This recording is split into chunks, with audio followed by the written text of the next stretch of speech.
Our Secret Service is launching an initiative to help us identify people who may have been radicalised. Know the Signs details dozens of indicators that a friend or family member could be planning a terror attack. As Adam Hollingworth reports, the move comes as our spy chiefs identify a new and worrying type of terrorism.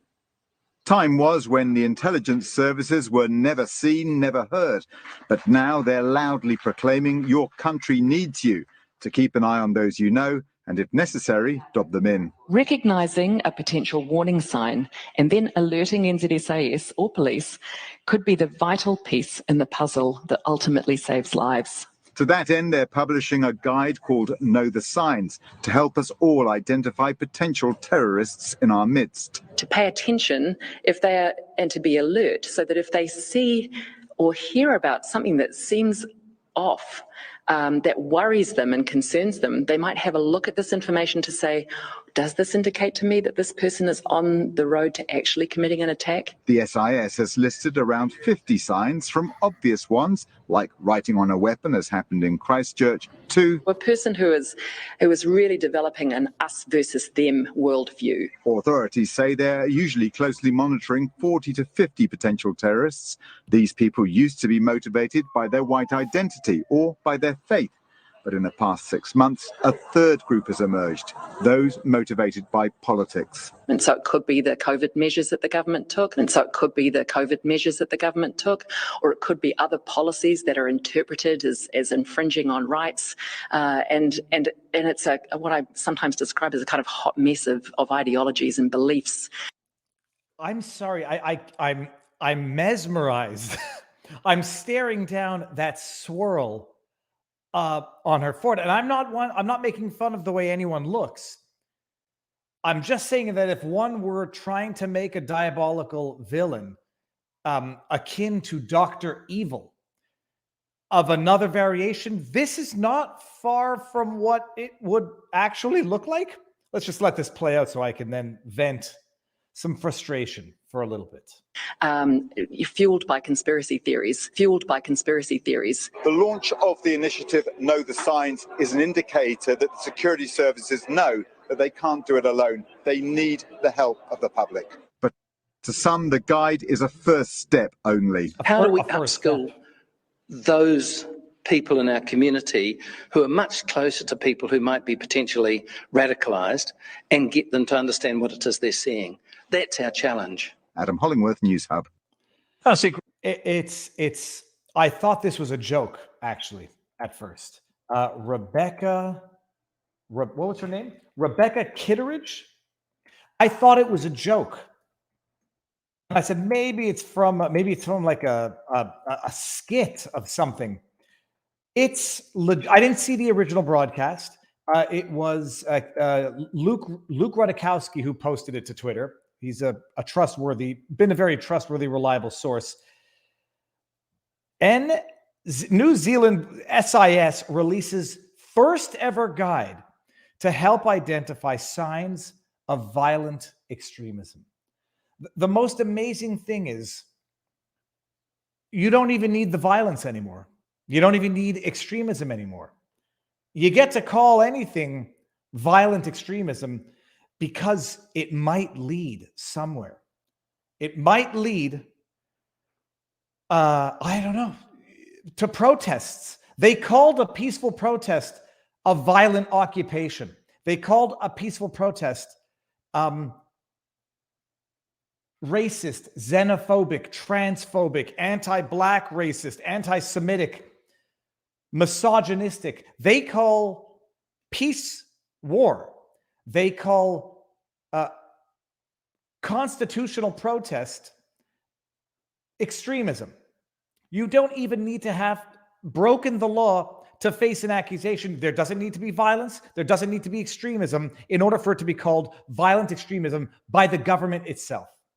I have been cranky the last little while, never to the point of becoming the enemy that I'm battling 24/7. If only through peaceful speech analysis and shedding some light on the absolute corruption and hypocrisy. I saw that And I'm like, yeah, oh, what's new there? We've been doing this in Canada for the last year. What happened in Canada? Anti-authority rhetoric. A small fringe minority holding unacceptable views, they're now breaking the law. It's an occupation now. A peaceful protest is an occupation. Criticizing the government is anti-authority rhetoric. It's a small fringe minority holding unacceptable views. They will not be content until they literally criticize dissent itself. And what better way to do it? What better way to do it? If you criticize the government, I don't know what accent that is, criticize the government and the last 3 years of government abuse, and you're the abuser, and they turn themselves into the victims. The government that has imposed measures that have devastated a generation, crippled an economy, brought people to the brink of and sometimes over the precipice of self-harm ideations. If you criticize that now, and if you protest against that, you're the insurrectionist. If you criticize it, you're the IMVE. They've made up this term, IMVE, ideologically motivated violent extremism that needs not violence nor extremism in order to be floated around of a blanket term to shut people up and criminalize their very existence. It is very, very disheartening, discouraging. And, people are saying, well, that's New Zealand. New Zealand's fallen off the deep end. It's been in Canada now for the last 9 months. They were attempting to push it in the United States. The czar of disinformation, who's now registered as a foreign agent, I forget what her name is. They called her Mary Poppins or something. They tried to do it in the States. It just so happens that there's enough people pushing back in the States against it. In Canada, it looks like they're going to get away with it.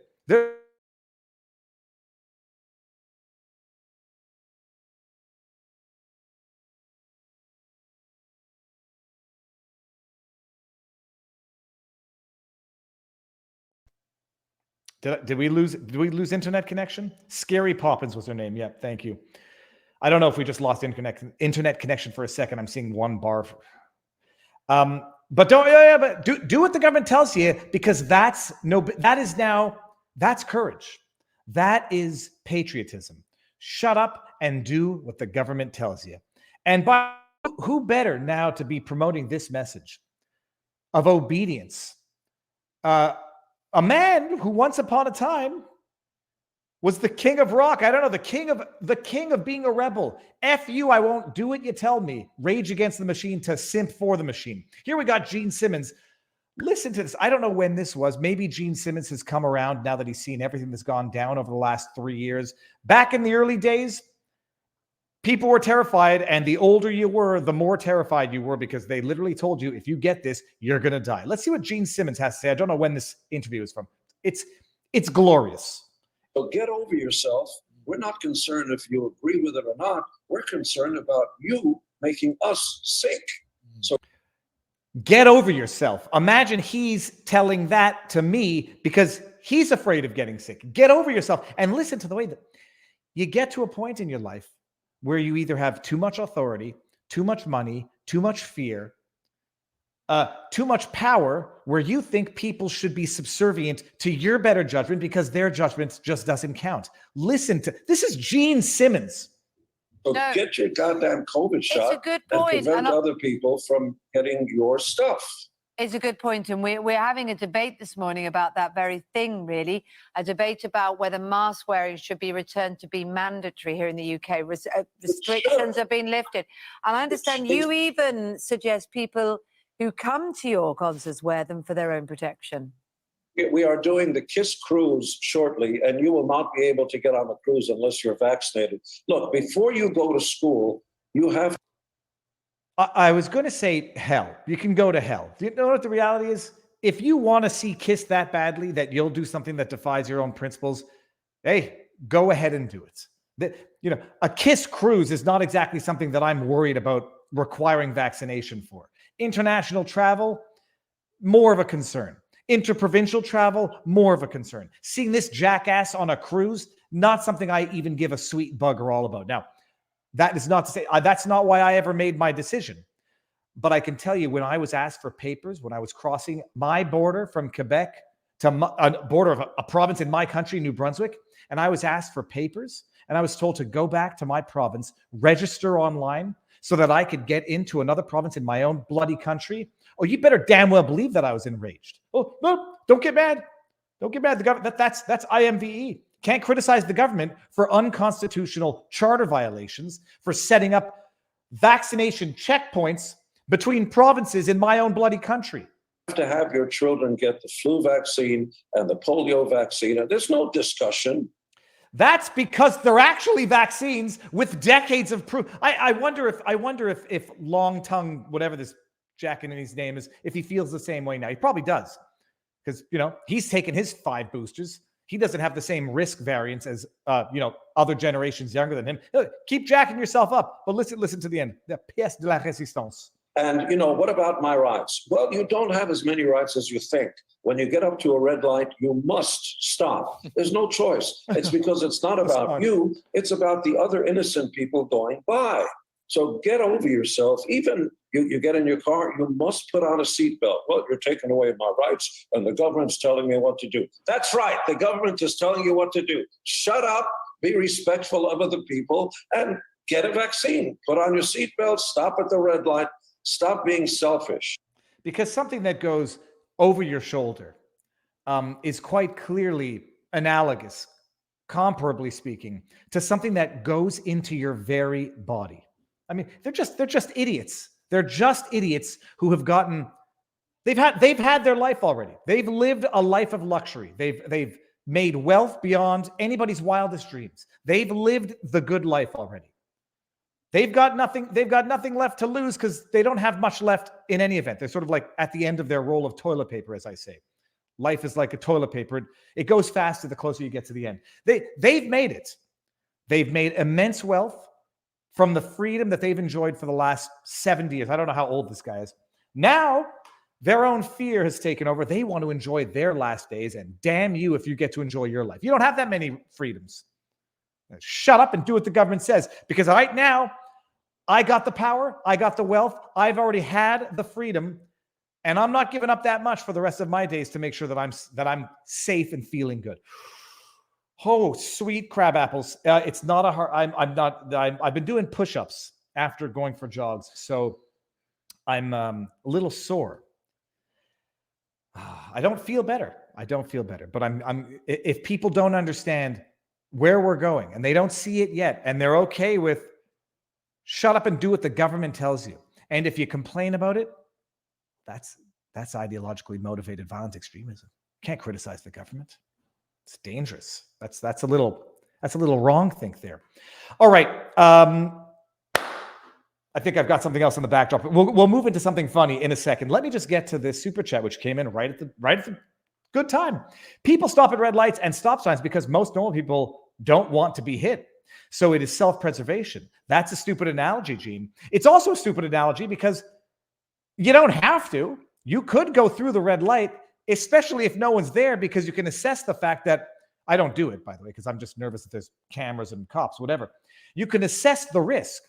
You think about that scene from Harold and Kumar. Was it Escape from Guantanamo Bay or Go to White Castle? It was Go to White Castle. When Kumar's in the middle of nowhere, there's a red light and he's waiting, and Harold says, "What are you doing?" And then he crosses and immediately gets pulled over. You can still go through the red light. And there are circumstances in which someone will go through the red light for legitimate purposes. It's nothing about what he said makes any sense. He's just a fearful idiot who wants to, enjoy his remaining days, even if it comes at the expense of the future of the children who may at one point in time have idolized his music. I guess they're not children anymore. Thank you for the super chat. Let's get another one because I got to give you the standard disclaimers. Fear and control is a business as old as time. It's as old as prostitutions and lawyers. Thank you very much, Joseph. FryDog_1_each. The cruise line that Kiss cruises on has rescinded the vaccine requirement. Oh, I wonder if he might be so scared that he might not go on it anymore. Super chats and Rumble rants. Super chats, everybody. Thank you for the support. I genuinely appreciate it. Absolutely no expectations or obligations. If you want to do it, good. If you do it, know that YouTube takes 30% of each and every one of these super chats. So if you don't like that, we are or should be simultaneously streaming on Rumble. I forgot to check. We are. And Rumble has these things called Rumble rants. AB Negative just gave one $10 Rumble rant. It says, what is going to happen on January 6th at SCOTUS on the Brunson lawsuit? Will they hear arguments or just dismiss it? I believe Robert has predicted dismissal of Brunson if it's the lawsuit I'm thinking about. V6 Neon, a $1 Rumble rant. Kiss Cruise will also be known as the Mary Celeste. So, there's a bunch of Rumble rants here. Leo919 says there was a little girl who had a little curl smack in the middle of her forehead. And when she was good, she was very, very good. And when she was bad, she was horrid. So Rumble has Rumble rants. Rumble takes 20% of them. So it's better for the creator, better for the platform. Please bring up Greg Wycliffe. My name is Trudeau. We could all use a laugh song at Trudeau's expense. Okay, let me get to the super chats here. Pasha Moyer. That hair swirl also looks like a Manskin hairdo from The Wizard of Oz, perhaps less ominous, but freaky strange. No, it looks like something out of a 50s horror movie, and it's 2022. Is Trudeau invited? If Trudeau invited you into his house, would you let me in with you? Winston Shithouse. I wouldn't accept the offer. And that not out of resentment or hatred or political disdain. I don't trust Trudeau enough to not try to frame me for something. If he invites me into his house, he'll like pull a Kim Jong-un, or was it Kim Jong-il? Kim Jong-un, and like accuse me of stealing government material or something. Wouldn't accept it. Can you please run Winston in the next Canadian regional elections? The results would be hilarious. We'll see. We'll see. Thank you for the super chat. If you didn't believe the MSM is in on this, you should now. Shut up and do what the government says. But look, I promised a laugh because we don't want to. I don't want to have it all be unhappy. I don't follow soccer. I did not watch the game. I don't care to. I just happened to have caught the last 10 minutes because my kid had a play date, and I go in and they said it's what was it? 2-2. Then it was 3-2 Argentina. Then there was a penalty kick and it was 3-3 France, and then it went into shootout. I don't much like soccer, but I can appreciate that was the most exciting game ever. And not just for soccer. That might have been the most exciting game ever of any sport in the history of sports, period. I was going to make a sarcastic joke, what a boring game, and just tweet that out with no /sarcasm. But people love soccer so much, I thought that could be misinterpreted to the point where I might get, that might piss people off more than anything else I've ever done. And that'll start getting me the hate mail and the hate messages. So I didn't do it, but I was watching it. And then at one point, Hot Air McSwalwell, I said I wouldn't make fun of him for the fart joke, but I think now the time has come to make fun of him because he spews nothing but hot air. Eric Swalwell, a man who clearly lacks self-awareness and insight, tweets this out. They say a picture is worth 1,000 words. Oh, yes, look at this. Look at this. It's Elon Musk with Jared Kushner and a bunch of Saudis. I have no idea who they are. I don't know if they're investors in Twitter. Part of me says, Swalwell, what the heck? Are people not allowed hanging out with Saudi Arabians anymore? Is this now, if you have a picture with someone in Saudis, it's a bad thing unless someone knows who they are and they have sinister connections or something. I don't know. Part of this, says that sounds somewhat xenophobic, but I don't want to go there, Swalwell. I don't see anything wrong with having pictures with Saudis in general, unless some of these individuals, setting aside the fact that they're Saudi, which has nothing to do with anything. If they're bad people, that has nothing to do with whatever you're alluding to here. But because Eric Swalwell is an idiot, does not weigh his words, and does not appreciate, he doesn't have insight. He doesn't say, oh, look at this. How can someone flip this on me? It's an obvious joke. I think everyone with half a brain is going to get to it. You didn't think this tweet through. A picture is worth 1,000 words. Look at this. This is Eric Swalwell with, I think her name is Fang Fang. a proven Chinese spy who infiltrated a number of American politicians. Rumor is, I can't find any definitive corroboration that the relationship was slightly more than platonic. That's one picture. Here's another one. This is Eric Swalwell, who actually looks like Oz out of American Pie 1. And I believe that's Fang Fang. But don't worry, good things come in threes. Here is Eric Swalwell and Fang Fang. I believe that's Fang Fang in the red dress. Fang Fang, for those of you who don't know, a confirmed spy who infiltrated certain politicians, I think politically, spiritually, and maybe they allowed some physical infiltration as well. Apparently thinking that he got Elon Musk through this picture without realizing how much it was going to backfire on him. And I don't want to talk about the Elon Musk Twitter stuff. They bang. I'm not getting into any of these jokes in the chat, but the chat is now having a good laugh and a good joke. Let me see if I missed any rumble rants on the rumbles. Before we get started for the evening, people, we're going to go over a little bit of the Elon Musk stuff because you can't avoid it. But before we do that, a little shameless, not self-promotion, self-advertising. Not even self-advertising. It's merch, people. It's holiday season. Although, hey, it's December 18th. We're like 1 week from Christmas. I don't know what month it is anymore. I walk outside. This is not like I'm trying to flex the weather here. I don't know what day of the week it is anymore. I just know when it's not a weekday. And then sometimes not even then. I don't know what month it is anymore because every day is the same weather-wise. It's like, it feels like the summer in Canada, but it's December, which means it's Christmas time and Hanukkah time. And Justin Trudeau's taking to Twitter to thank us, to wish us all a happy Hanukkah.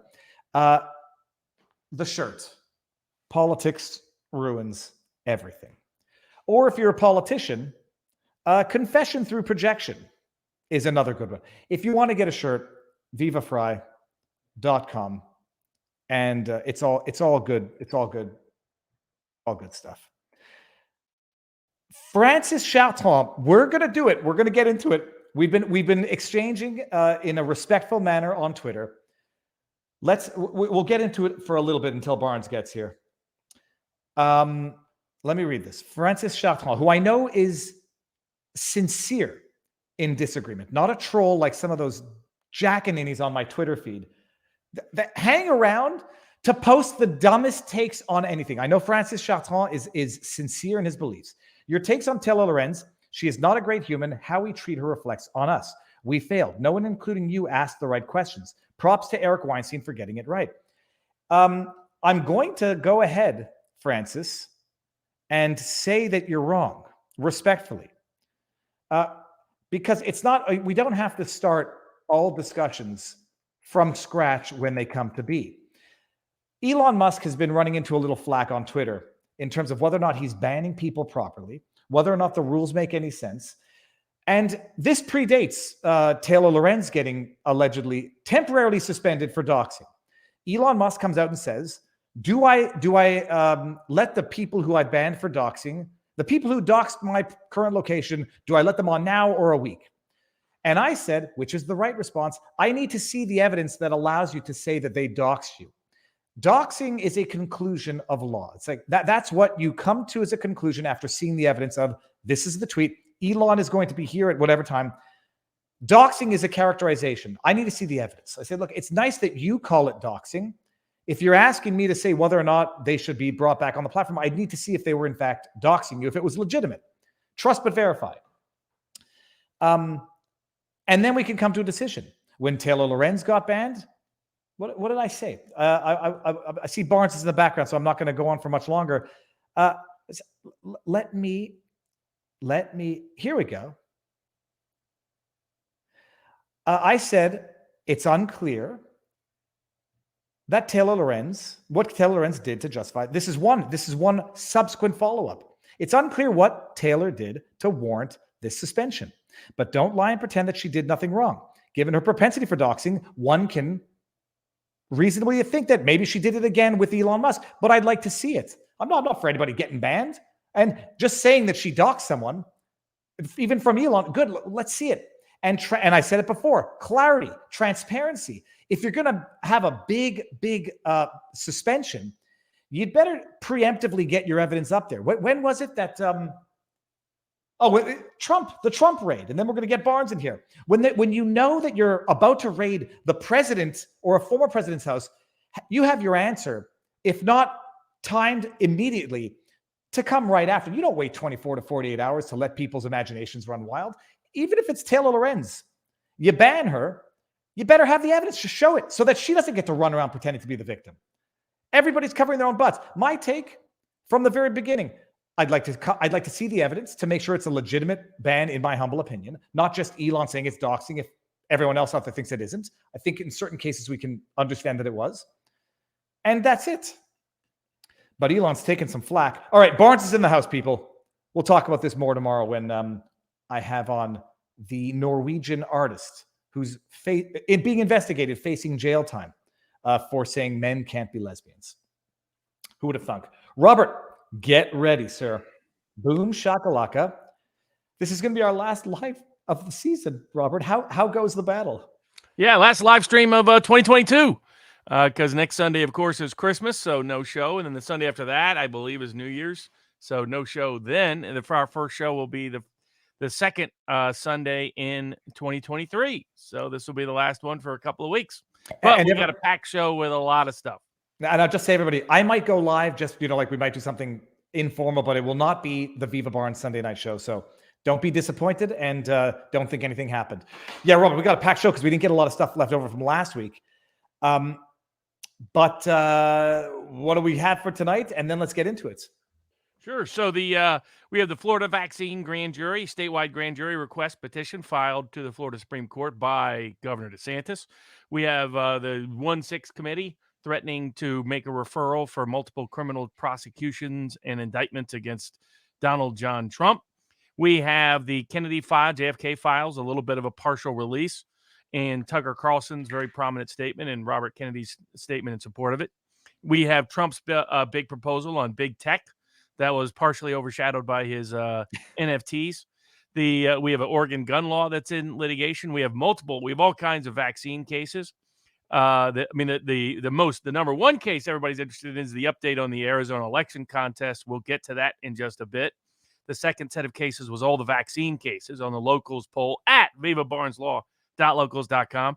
Was a range of vaccine cases, not only the Florida grand jury case, but the Nike vaccine mandate class action, the University of Virginia First Amendment class action, the military mandate getting overturned by Congress. That appears that Biden was actually going to go ahead and sign it after saying he wouldn't. We have the win for trans participation in girls' sports at the Second Circuit. We have a win for being able to sue foreign banks also at the Second Circuit. We got Nazi art back in litigation that exposes the OSS, the CIA, the New York Met, the Astor family, a range of interesting people, and some Greek famous billionaire shipyard magnates, or shipping magnates, I should say. Doxing, whether that is a right of the press, as has been raised in the case of Elon Musk and in the case of Doxer in Chief. Scuzzball in chief, Taylor Lorenz, currently facing a righteous lawsuit from Ariana Jacob. Yep. We have abortion charges in Nebraska. Is a fetus a person? We have Brooke Jackson. I have an update on the Brooke Jackson. We had a court hearing this week on the Brooke Jackson Pfizer case. We had a court hearing this week on the Amos Miller case. We got COVID insurance lawsuits, sports styles. And we got a bunch of stuff up at SCOTUS. Free speech, is immigration promotion or also protected by free speech, or is it a crime? Can the IRS just ransack your records without you knowing about it? What's up with this whole $600? Now they're going to start tracking everybody down for $601 transfers on PayPal.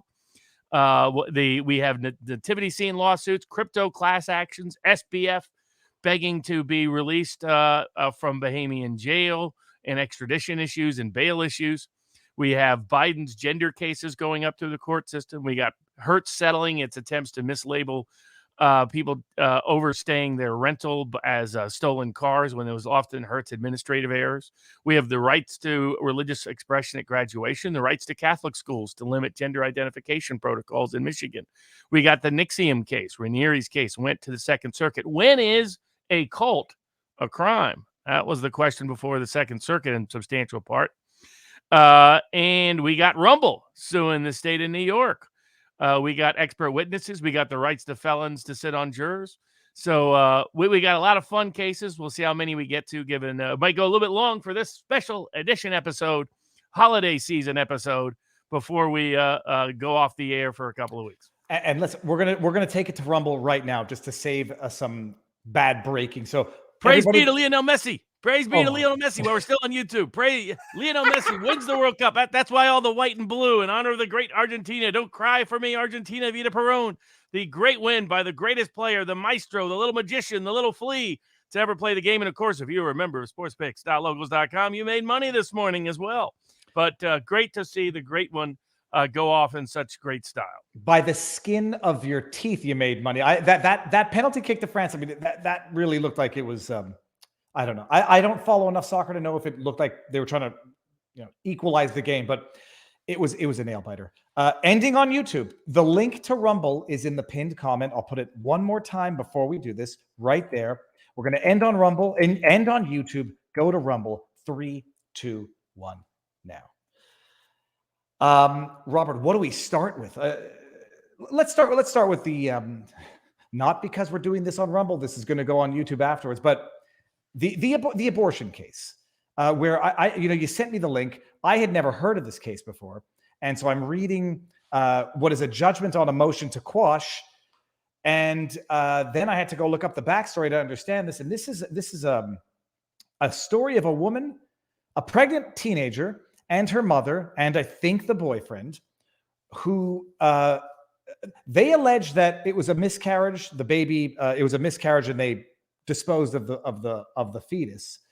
It seems, based on Facebook messages and other investigations, that the mother had ordered an abortion pill for the kid. We're at 23 or 24 weeks.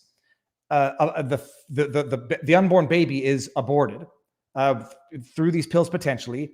They then apparently buried the baby and then exhumed it after this all hit the fan, when I don't know how they discovered that the woman was pregnant, and then she was no longer pregnant. They said, what happened? She said miscarriage, and this is where he buried the baby. They exhumed it. Apparently the baby was burnt, like they tried to burn it before burying it. And now the state has come after the mother, the girl, and the boyfriend, but for different reasons. And the charges are the charges hinge on whether or not the fetus is a human under the law. What are the charges that she's facing? First, credit to the live chat at vivabarneslaw.locals.com. Someone claimed it can't be a real sport if the French can win it. That is brutal. But putting that aside, this is Nebraska versus Burgess. Nebraska's abortion criminal law is now enforceable after the Dobbs decision overturning Roe v. Wade. And the Nebraska's abortion laws provide for prosecuting the abortionist, but not the woman that gets the abortion. And it also provides, there's also, of course, a general solicitation, aiding, abetting criminal statutes. So the mother of the minor child has been indicted on grounds that she aided and abetted the abortion in this case, because the abortion wasn't performed according to the allegations of the indictment, wasn't performed by an abortionist, but was instead because the mother ordered pills over the internet, abortion pills, gave them to her daughter. It induced an abortion. And one issue that's in dispute, which became relevant in the case, is that because of the age of the fetus and because of the method in which the abortion occurred, it appears that there is a evidentiary argument by the state that the baby was born alive and then subsequently died.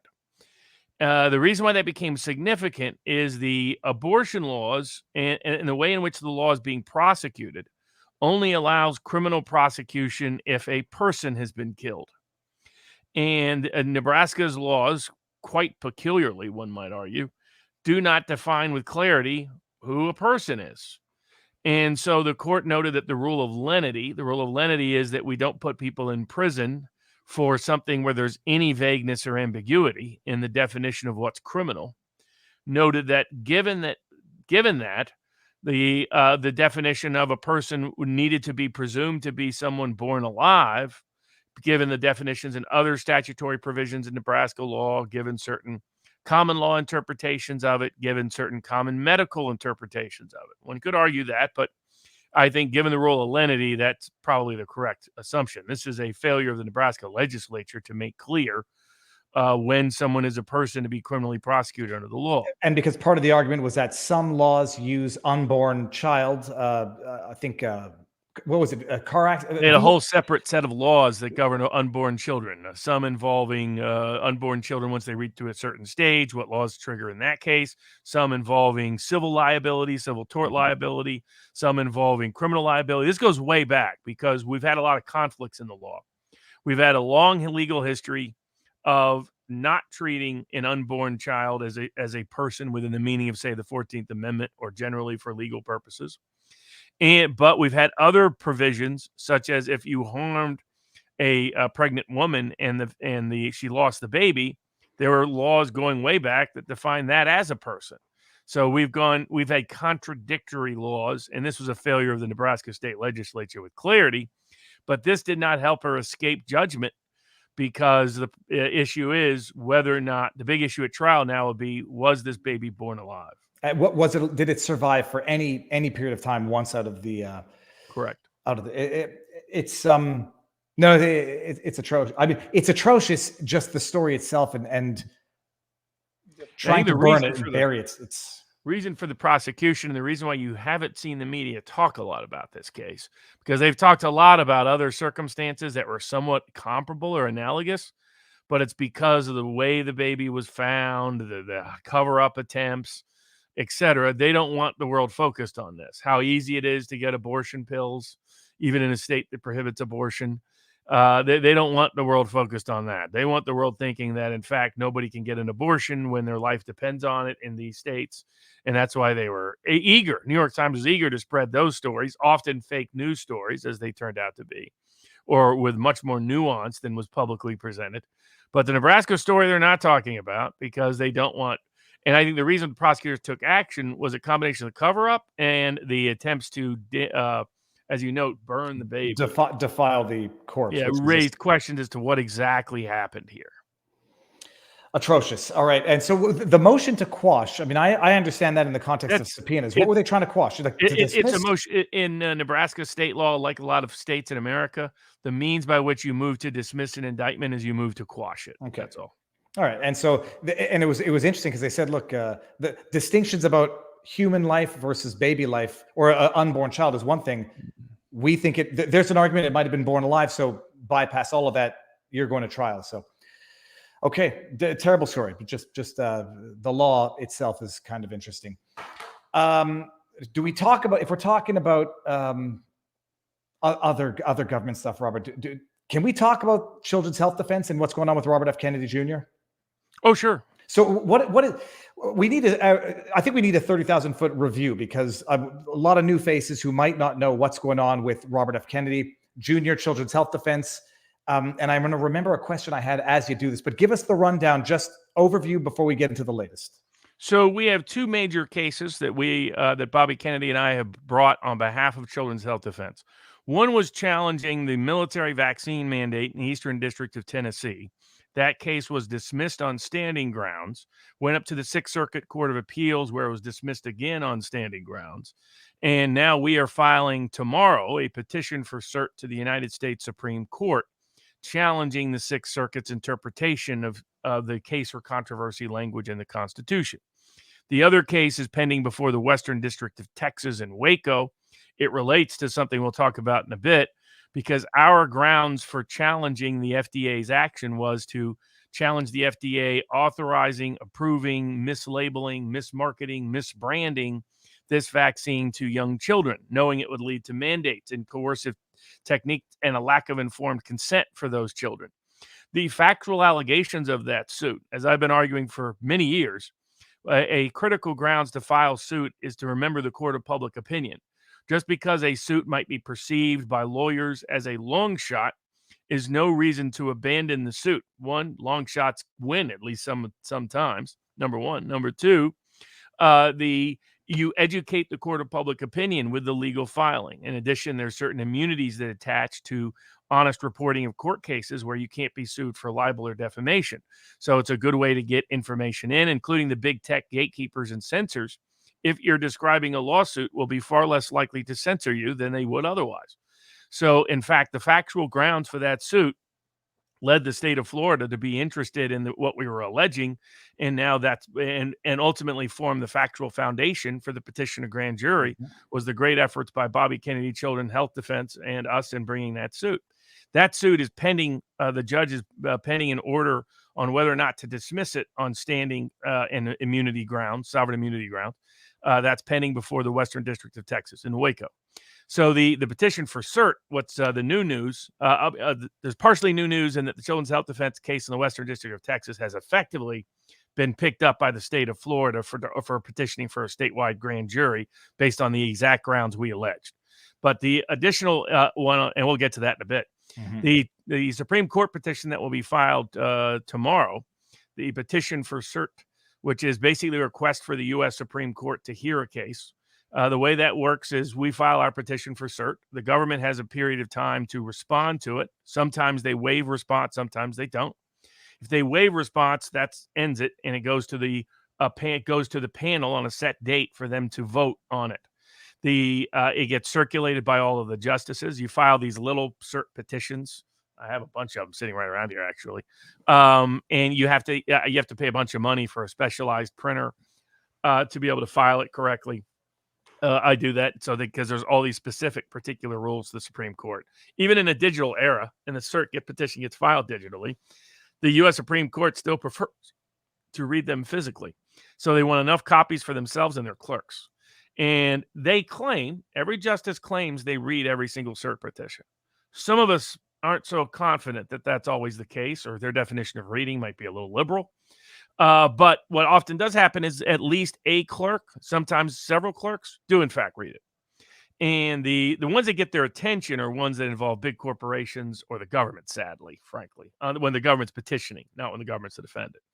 But it's a great opportunity to educate the clerks and educate the court. So I take any case I can to the U.S. Supreme Court for those purposes, knowing every single petition is a long shot.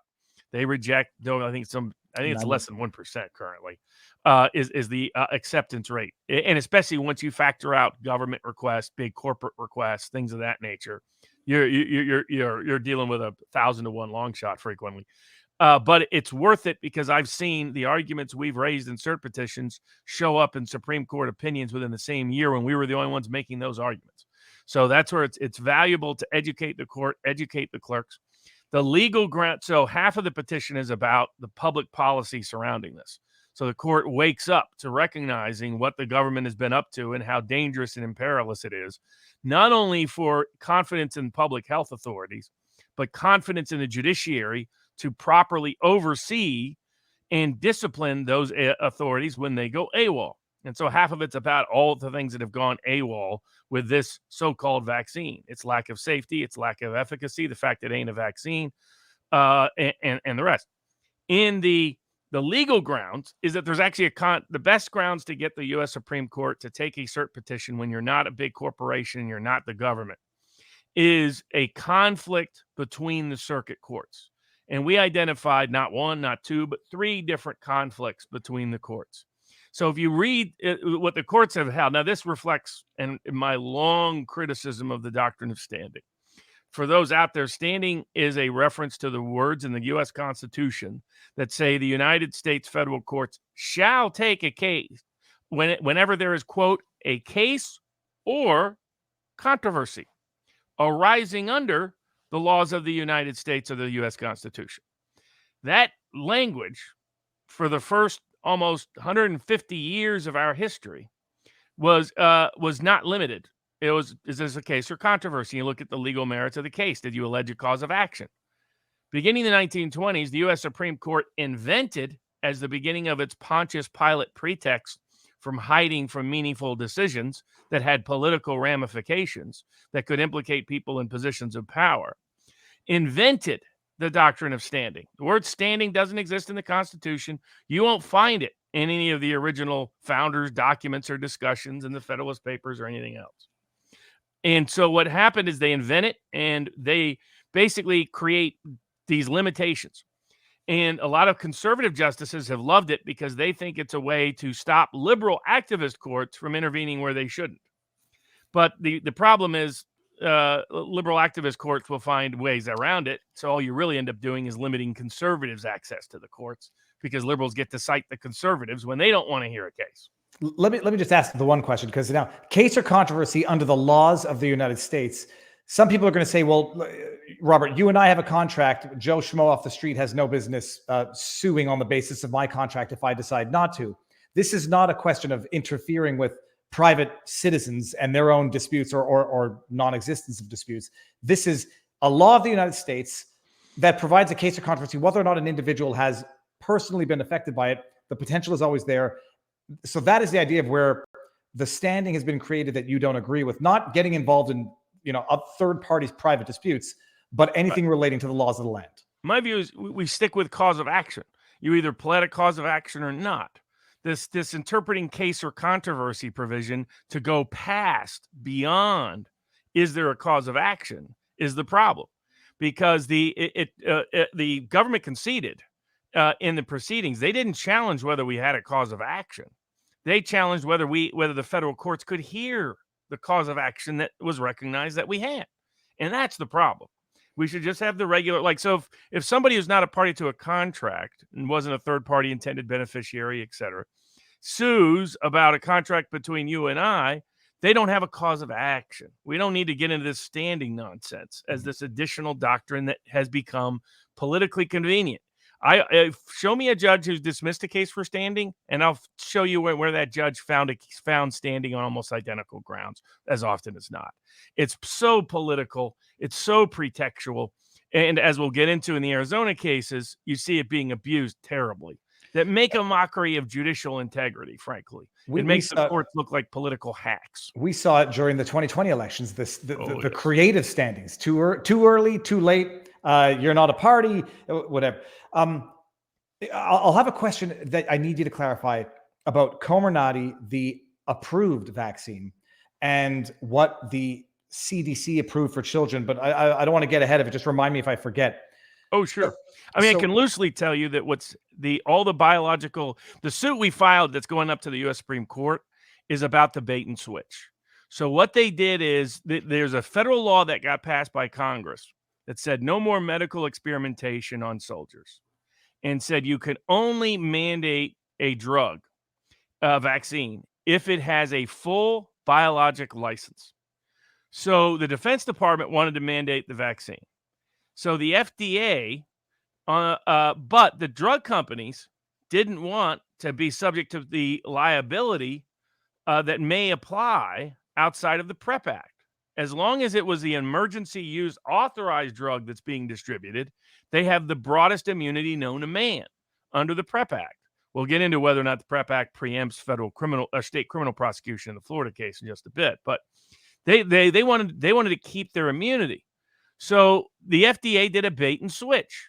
They on the same day that they gave a biological license for the Pfizer vaccine that was going to be mandated on the members of the military, they also extended the emergency use authorization of the same Pfizer vaccine that was going to be the actual drug administered to the members of the military.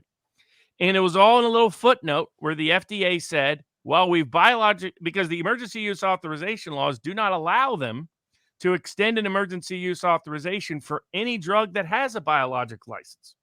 So in order to protect both sides, the Defense Department and Big Pharma, the FDA did a bait and switch. They said, hey, we've approved the biological licensed one, so the Defense Department can now say that's what's being mandated. But we're also extending the emergency use authorization one, and the reason why is because the biologic license one isn't available. And the biological license one actually I don't know if it's available yet. In fact, members of the military, to cover up what was going on when soldiers contested this, thanks in part to our lawsuit, they started mislabeling it and saying it was the biologic license one when that one hadn't been produced. There's also different manufacturing standards, but mostly it's different legal liability responsibility. And so we sued on the bait and switch and said, this is preposterous. They got to, crap or get off the pot. They can't claim both. And their excuse was, nobody can sue us. As long as what we're called doing emergency use powers, nobody can sue us, even for the suit that's related to the biologic license of something that's not available. And their only way to get out was the standing ground and the emergency use exception grounds. The Sixth Circuit went along with it by ignoring the fact that all the other federal courts across the country, including the Second Circuit, Third Circuit, Fourth Circuit, Fifth Circuit, Seventh Circuit, Ninth Circuit, D.C. Circuit, have all said the grounds that we have are grounds to sue the government. And this includes if a third party causes the injury, because they're playing a lot of shell games throughout. The government's doing this all the time. I mean, they're doing it in the Brooke Jackson case, which we'll get to in a bit, where they say, well, the people doing the mandate aren't the ones doing the drug approval. So you can't sue the people doing the mandate on the grounds the drug approval was wrong because they didn't do the drug approval. But you can't sue the drug approval people for what they did was wrong because they're not the ones doing the mandate, and the mandate's the injury. So it's a complete shell game the government is playing. But to deal with this shell game, in the past, in other instances, federal courts have said you don't have to show that the agency action is the sole cause or the last cause or the direct cause of your injury. All you have to do is show it's a substantial factor. The way to think of it is it a link in a chain of causation?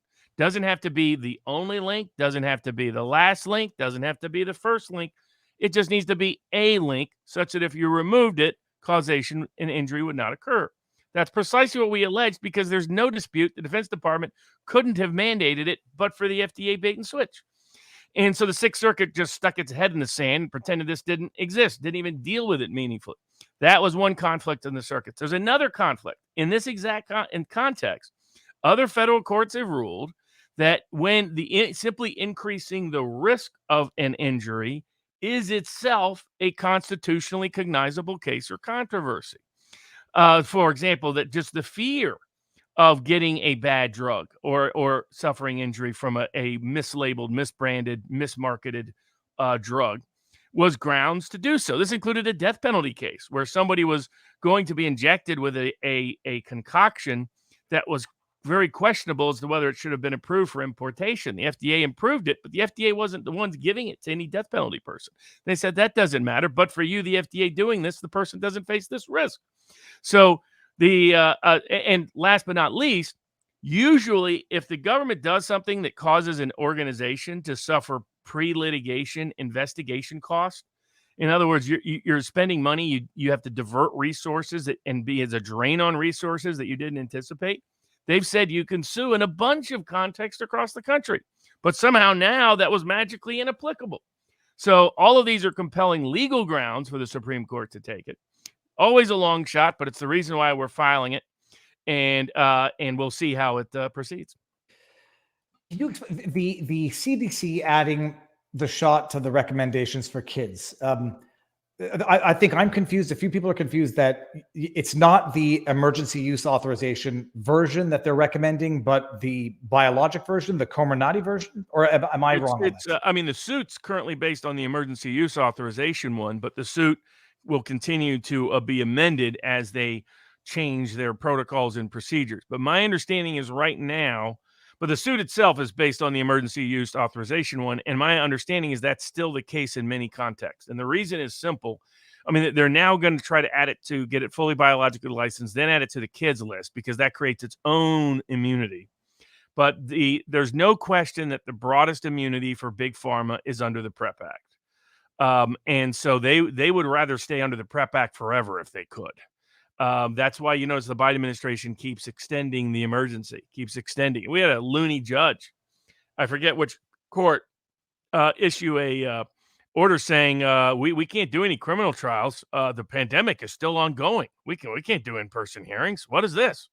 I mean, that gives you a mindset. I mean, this is what happens when you have such an age disparate profile of a particular disease, right? Like almost all the risk disproportionately of the vaccine is on young people in terms of disproportionality, whereas almost all the risk from the virus is disproportionately on elderly people. But take a look at your age profile of your typical federal judges. They are old. They're Gene Simmons level, Robert. Yes, and we're seeing signs of that in a lot of their decision making. But how could they have added the emergency use authorization version to the kids list, especially when, I'm not wrong, it has now been admitted, recognized, it's still undergoing clinical trials, correct? Mm-hmm. So I just don't understand, how does the CDC add this? Is it the emergency use? Is it the EUA? Is it the approved biologic? But how do they do this when they also simultaneously admit that it's still under clinical trial? Lots of shell games. So the issue biologic license, so if anybody needs it, that is available. But often what's actually functionally available is consistently the emergency use authorization one. The short answer is this: you will know whether it's the biologic licensed one once all emergency use authorizations have been revoked, because emergency use authorizations can't exist if there's a biologic licensed drug available. Mm-hmm.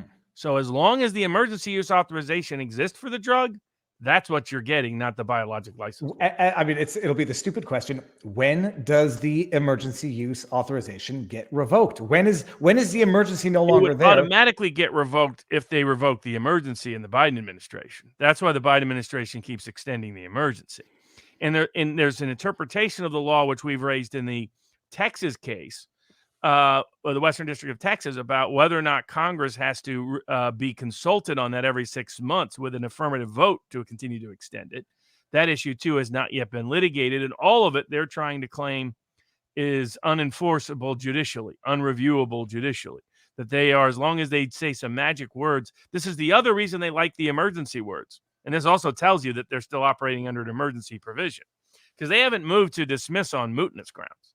They haven't said, oh, by the way, there is no more emergency. No, they've moved to dismiss on sovereign immunity grounds, on the grounds they're exerting emergency powers still. Okay. Is that as much of an update on RFK Children's Health Defense that can allow us to now segue into impaneling the grand jury, or what? Yeah. So what I say this, DeSantis, as far as I'm concerned, is the leader for the time right now, who's doing the things. This is a direct headbutt with Trump, because Trump now is still touting the beauty of the vaccine, Operation Warp Speed, the signature element of his presidency. Whereas at the same time, setting aside rumors, DeSantis is now looking to investigate and potentially hold, they won't be Nuremberg trials, but hold some form of trial. What is DeSantis trying to do in Florida? What gives him the authority to do it? The standing, I think I can imagine it, but what's he trying to do? And does it have a leg to stand on? Definitely. And he's created a committee of some really good people to advise on the process. So he continues to handle these issues. You have to wonder, why is no other governor in the country figuring this out? My home state of Tennessee might want to wake up on this someday between now and next year. So some other states, but I'll be home soon enough, so I'll get to talk to some folks in person. So the under Florida law, not all states have these provisions. Some just have local grand juries, but those, there's nothing preventing the local DA from doing anything either. So under section 905.33 of the Florida statutes, they authorize the governor and only the governor to petition the Supreme Court of Florida to create a statewide grand jury made up of select legal counsel, investigators, and grand jurors where a crime has been committed across county lines. And the only requirement of the governor that the courts have ever enforced in Florida is that the governor must identify specific crimes. If no specific crime is identified, the Florida Supreme Court, which has discretion to deny the petition, has historically denied it. If there's specific crimes listed, it historically has granted it. And here they gave specific crimes. And they cited the fraud statutes and false pretenses statutes. They cited the RICO statutes. They could have cited those with a little more clarity, than they did. But, their citation of them was a decent start. But then they cited, they could have reached out to some of us who could have helped finish the drafting. I mean, it's clear that a lot of the grounds for it, and I know they were, had outreach to some of the people on our team that earlier on, is the grounds that we have raised with Bobby Kennedy and I for the Children's Health Defense in the Western District of Texas. They cite a lot of the same arguments, a lot of the same factual claims, et cetera. So it could have had a little more detail, but where they have one place where they have a no-brainer, which is Florida has a lot of states have their own version of a Food, Drug, and Cosmetic Act, like the federal Drug and Cosmetic Act. And so basically each state has their own FDA frequently. Florida's FDA laws require, Florida's version of that makes it a crime to either mislead or falsely advertise at all, or make false statements about the labeling, marketing, or nature of any drug. And that's where they have and that was what they highlighted. They were like, what they highlight in the factual section, that there has been many false statements and misleading statements about the safety of this drug, of the efficacy of this drug, of its profile and utility for children, of the risk-benefit ratio, reward ratio for people, but particularly children, particularly young men. And they said this is sufficient grounds to open a grand jury, which can subpoena all kinds of evidence, can issue reports, and can also, of course, issue indictments. And they're wanting Pfizer and Moderna to be put under criminal investigation and a statewide grand jury for whether or not they lied to the people of Florida on basically the identical grounds as our lawsuit in the Western District of Texas, which focuses there on the FDA. They're focusing on where the agency, where the drug companies that misled the FDA in the first place. And so that's where I think there's going to now, I don't think the PrEP Act preempts statewide crimes of general application. The general rule has been, unless it's very specific, clear, and undeniable, federal law does not preempt state criminal laws when the state criminal laws are laws of general application. So there have been cases where they've preempted state criminal laws, but only where there's an identical federal criminal law governing the exact same thing, and it's an issue uniquely of federal import. So the PrEP Act preempts a lot of things, can preempt state civil administrative procedures, can preempt state civil laws, can preempt state courts, state torts, state lawsuits brought by individuals, but generally does not preempt criminal cases of general application. And here, the federal laws, nothing in the federal laws authorize Pfizer or Moderna to lie about this drug. And that's what they did. They lied about how safe it is. You've been highlighting several of these statements on Twitter that DeSantis mentions. The 94% efficacy, the South Africa 100% efficacy. High-ranking executives of Moderna and Pfizer lied to the public about how safe it is, how effective it is, and frankly, the fact that it's not even really a vaccine, pretending it is. I mean, I keep bringing them up because it's almost a cliche, and yet people still have not heard of some of them. Albert Bourla, April 1st, 100% effective in South African studies. And yet at the same time, now they're running clinical trials to determine the extent to which, if they cause myocarditis in young people, how the heck do they have the audacity? Like a politician from Alberta is saying, I got my booster today, they're safe and effective. Well, they're not effective because they don't prevent transmission. And now if you're going to say all they do is attenuate symptoms, that's a therapeutic and not a vaccine by any metric. And safe when they're doing studies now, because they're still under clinical trials, to determine the extent to which they might cause myocarditis in young people and young men in particular. I don't know how they made these statements. And I pulled up the what DeSantis drafted there for Florida. They've got good people on the panel. They've got good people on the committee. They've got good questions. I don't think anybody out there disagrees that it's all there as a matter of fact. But how can the federal get involved and say, we gave them immunity. We're sovereign immunity. You can't go after us for crimes against Floridians. How can they step in to stop it if they wanted to? Probably the only place they would get to challenge it is once the grand jury issues a subpoena for their records. They could try to challenge it and contest it then, but they should lose. They definitely at the subpoena investigatory stage, but they should lose even at the indictment stage. because what is a lot of executives lied. I think the Florida Supreme Court will approve it. They don't have a history of turning a blind eye to this kind of thing. It would look really, really bad if they didn't approve it, quite frankly. Because, again, specific criminal laws are cited. I think it's 499, if I recall right, is the Florida FDA law. It says very clear certain things are a crime, and it says false or misleading information about a drug is a crime. So that by itself is sufficient to inquire. And here, they're advertising nationwide, sometimes through foundations and front groups, sometimes in association with them, sometimes directly. I mean, right now, I think it's Moderna or Pfizer is running an ad telling little children, targeting little children, telling that they will be superheroes if they take this drug. So it's just lie after lie after lie after lie. And by the way, the emergency use authorization law doesn't authorize this. It doesn't say they can call it safe. It doesn't say they can call it effective. It doesn't even say they can call it a vaccine when it ain't. It says they can say maybe it's safe, maybe it's effective, and it's a drug. It's a therapeutic. That's what the law actually would require. They say again, they're so greedy. They could have just kept their mouth shut and let the government lie for them. They would still be in trouble for what lies they may have told the government, but that would have been less likely to get them in trouble than going out and lying to kids, lying to caregivers, lying to custodians. And this is the utility of the suit we filed in the Western District of Texas. Somebody in the live chat at vivabarneslaw.locals.com asked about which case will go forward first. I don't know. The Florida Supreme Court may act quickly and the grand jury open quickly.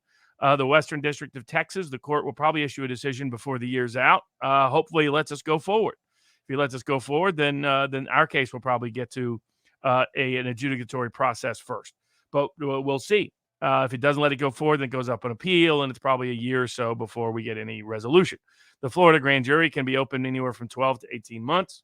They've identified which circuits they think is the best circuits to draw jurors from. They've identified the Florida Department of Law Enforcement as the investigatory agency. They've identified the Florida Council to be involved in helping the grand jury guide and govern their process. But the reality is that being credit again to Governor DeSantis and his Florida and the Florida Attorney General, Florida Surgeon General there for continuing to pursue meaningful relief and remedies and refusing to forego and forfeit those remedies as so many others have. And the reality is people can look at this. Any district attorney anywhere in America has had their people in their community lied to by Pfizer. Lied to, and they can open up grand juries anywhere. Small county, big county, doesn't matter. So hopefully people will look at the Florida petition, look at the facts alleged, look again at our lawsuit and the briefing and the factual information we bring to life, Children's Health Defense and Robert Kennedy and I in Western District of Texas. Use it as a roadmap and open up your own grand jury investigation because these corporate executives belong in prison. They lied. Now, they think that as long as the federal government has their back, that they can continue to get away with this because the FDA is lying on their behalf. And it's similar. It's a good transition into the Brooke Jackson case. For sure. Well, Go ahead. But just before we get there, I just want because this is also like the thing about courage being contagious. And once you start asking questions and morticians or whomever feeling less threatened to come out and disclose these things, I found very interesting. Autopsy surveillance. This is from Florida.gov. Last month, the researchers uncovered alarming facts surrounding the COVID-19 vaccine in Germany. Among autopsies performed on 25 people who died unexpectedly within 20 days after the COVID-19 vaccination, 4 indicated deaths due to acute arrhythmogenic cardiac failure. This study concluded that, quote, myocarditis can be a potentially lethal complication following mRNA-based anti-SARS-CoV-2 vaccination. And I love the way people have to try to demonize the Attorney General for Florida, like he's got to be some quack because... Oh, the Surgeon General, right. The Surgeon General. It's got to be some quack because he's defying the orthodoxy of the time. Robert, I mean, just hypothetically, if this were another era and you even had 20 confirmed deaths from a novel vaccine, a novel treatment, that would be enough to suspend. I mean, 4 deaths before has been enough to revoke. 9 deaths, 11 deaths, dengue fever, other places where they screwed up We cite those in our Supreme Court petition. I'll be publishing the Supreme Court petition, cert petition, at vivabarneslaw.locals.com this week, which goes through their history of screw-ups, 1953, 55, 59, 74, 77, over and over, just recently, just a few years ago. Many examples where government agencies rushed the approval based on drug company lies that led to the needless deaths of often people as young as children. And that's what they're doing here. And so credit to Florida. Hopefully other attorney generals across the country, other governors across the country, other district attorneys at the county level recognize they have the same not only opportunity but obligation to protect their citizenry from one of the most dangerous drugs in history. And again, you take the number of adverse events, deaths, and disabilities from this vaccine alone, so-called vaccine. It's a drug. It's a therapeutic. It's not a vaccine by the common understanding of the word and through medical history, the FDA's own history until 2 years ago, and most ordinary Americans. And that's what matters for labeling and marketing and advertising purposes, is what the ordinary person understands it to mean, not what somebody secretly defines it in a regulatory agency somewhere. And so but all of them can pursue these cases. All of them. There have been deaths and disabilities all across the nation, as they can find in the VAERS database. They can any prosecutor in the country can open up a case against Pfizer or Moderna, and they should, if they care about protecting their community from harm. If they think I'm wrong, open that up to find that out through the grand jury process too. Just have a meaningful, independent inquiry investigation. There's a reason they're hiding these records. It's the same reason they went begging to the federal judge in the Eastern District of Texas in the Brooke Jackson United States versus Pfizer whistleblower false claims Ketam case, begging him to continue to delay any discovery in the case while the court decides their motion to dismiss the case, which the court granted their delay of any discovery for months and months now. Same reason Pfizer has been trying to hide information from another federal court in Northern District of Texas on FOIA grounds from an action brought by the Informed Consent Network, Del Bigtree, and lawyer Aaron Siri. Same reason. They don't want the world to know the truth. Any of these grand juries can get access to that truth, and they should try. Now, in the Brooke Jackson case, I got lectured again on professional ethical obligations about what statements to make about judges.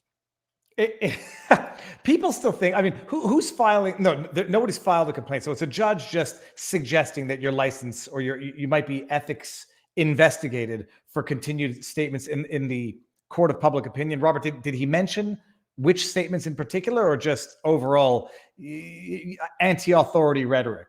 It was him taking the bait on Pfizer's filings. So Pfizer's arguments for delaying discovery is to attack me and attack Brooke Jackson for public comments critical of Pfizer and critical, or interpreted to be critical, of the court. Now, of note, they selectively edited very small statements out.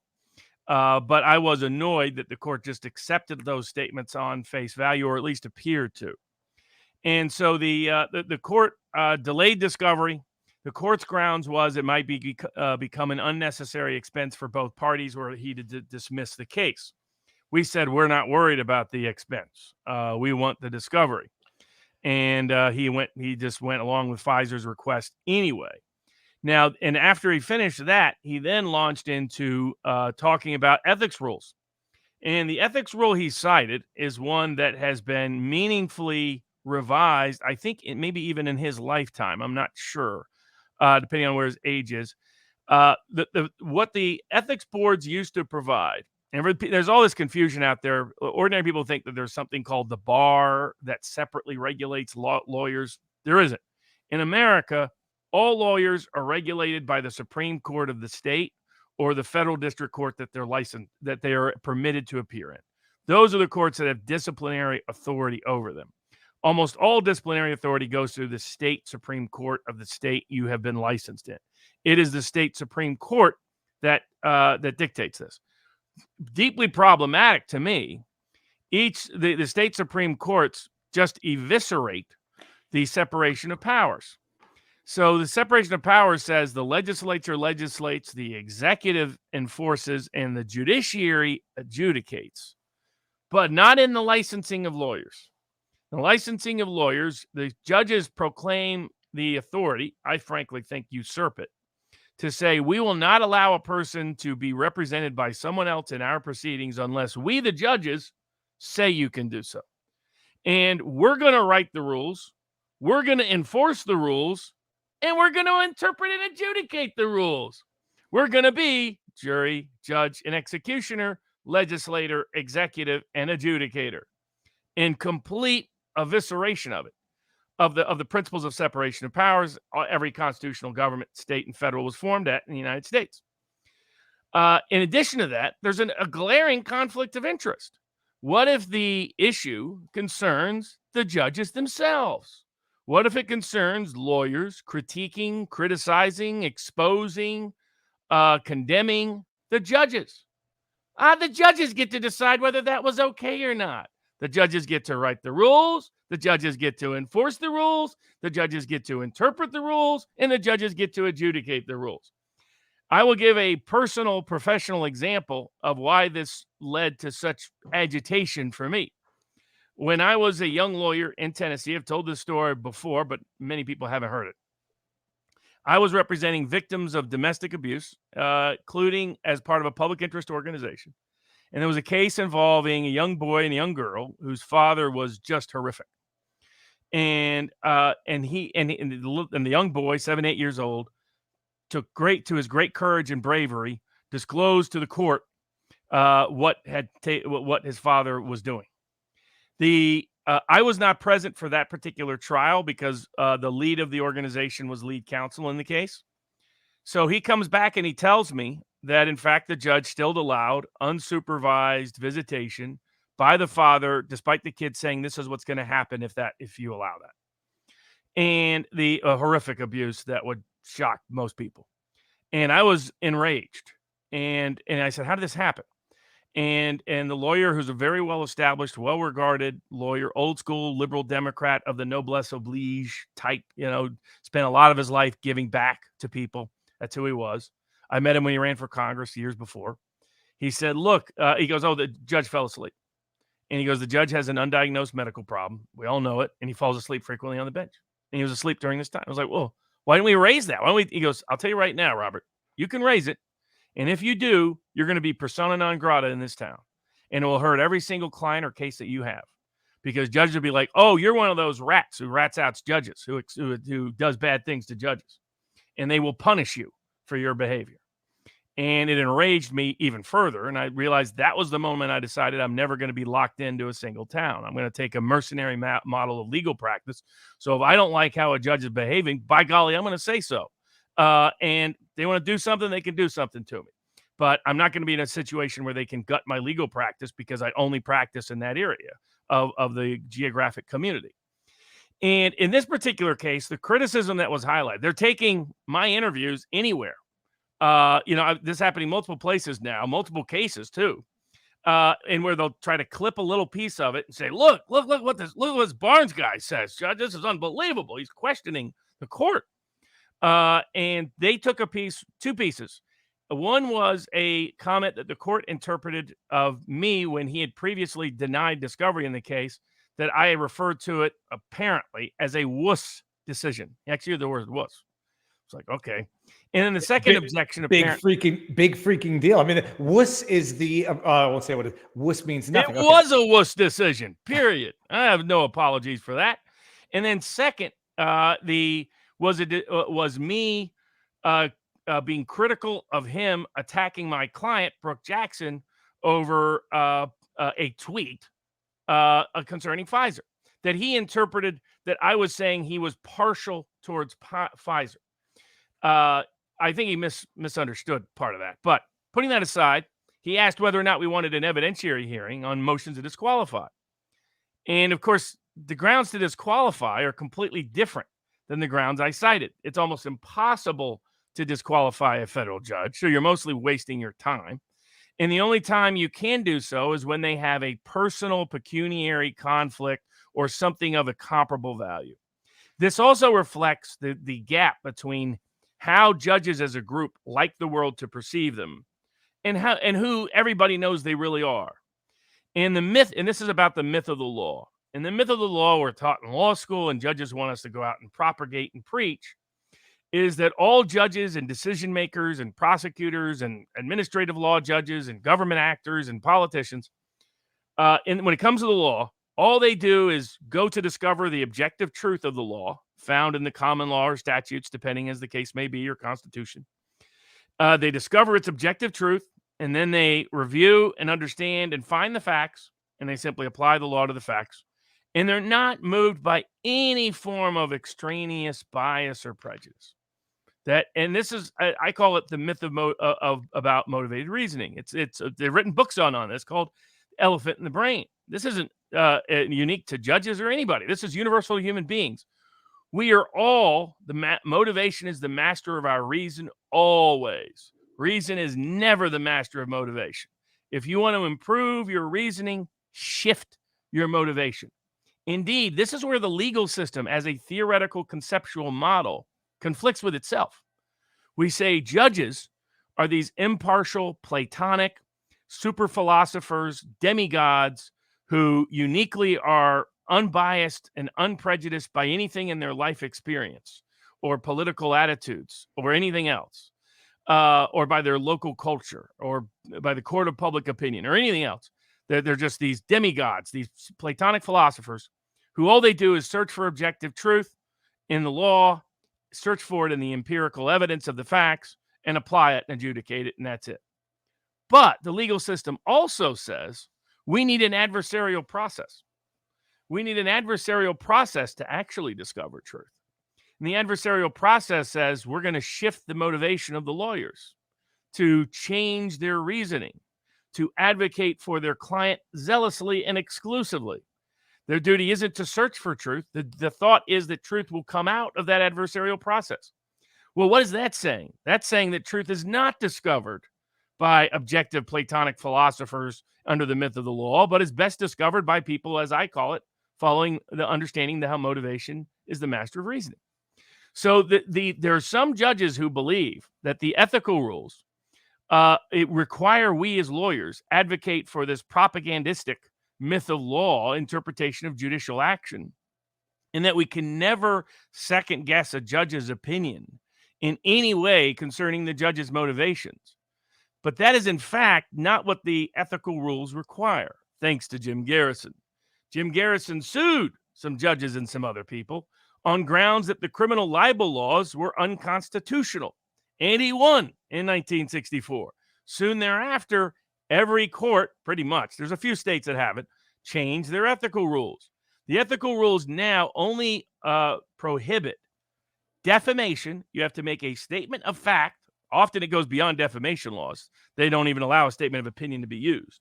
You have to make a statement of fact, and sometimes opinions can be defamation, but not under the ethics rules. You have to make a statement of fact. That statement of fact has to be false. You have to know it to be false or be in reckless disregard of its truth, actual malice standard, and it has to only concern the judge's qualifications or integrity. So it is only defaming judges, knowingly defaming judges, or recklessly defaming judges with actual malice about their qualifications or integrity that's prohibited by the ethics rules. I have never done any such thing here or in any case. The court cited those rules. The court apparently, I think, misunderstood those rules. Those rules do not mean I have to propagate the mythology that judges are not biased by their life experience. My criticism of this judge is not unique to this judge. The reality is, in the federal bench and the state judiciary, I have two big objections.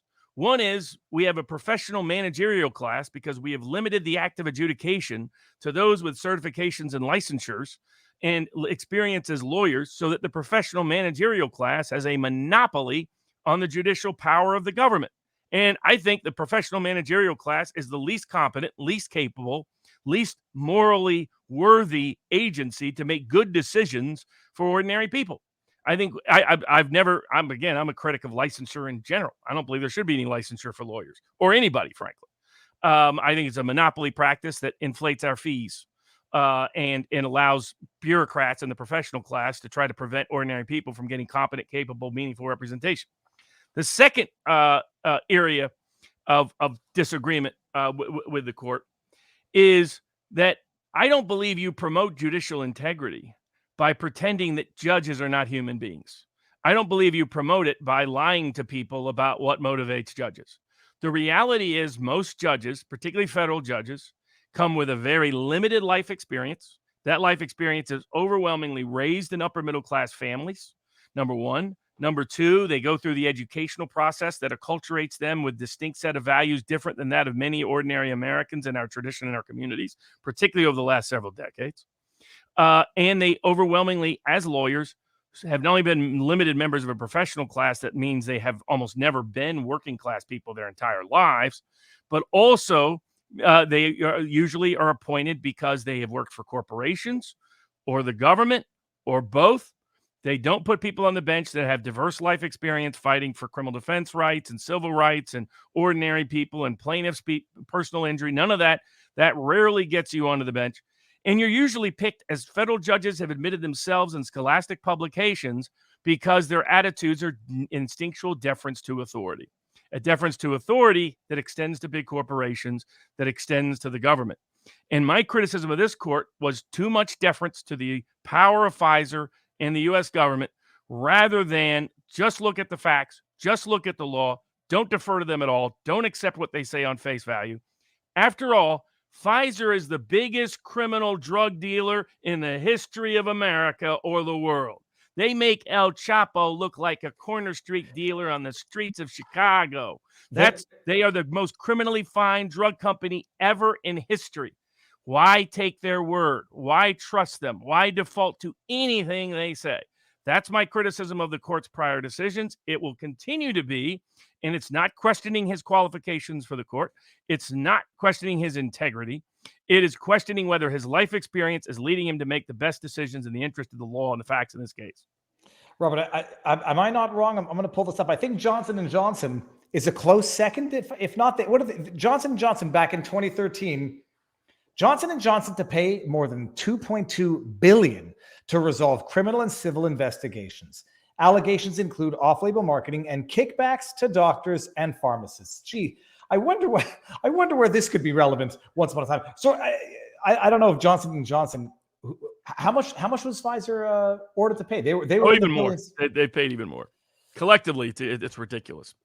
I mean, if they had been an individual, they would have got life in prison or the death penalty. So, in my view, they should have got the corporate death penalty for the crimes they've committed over time. But here they are getting to make false accusations and allegations about counsel and a whistleblower that the court just keeps reflexively accepting as likely true.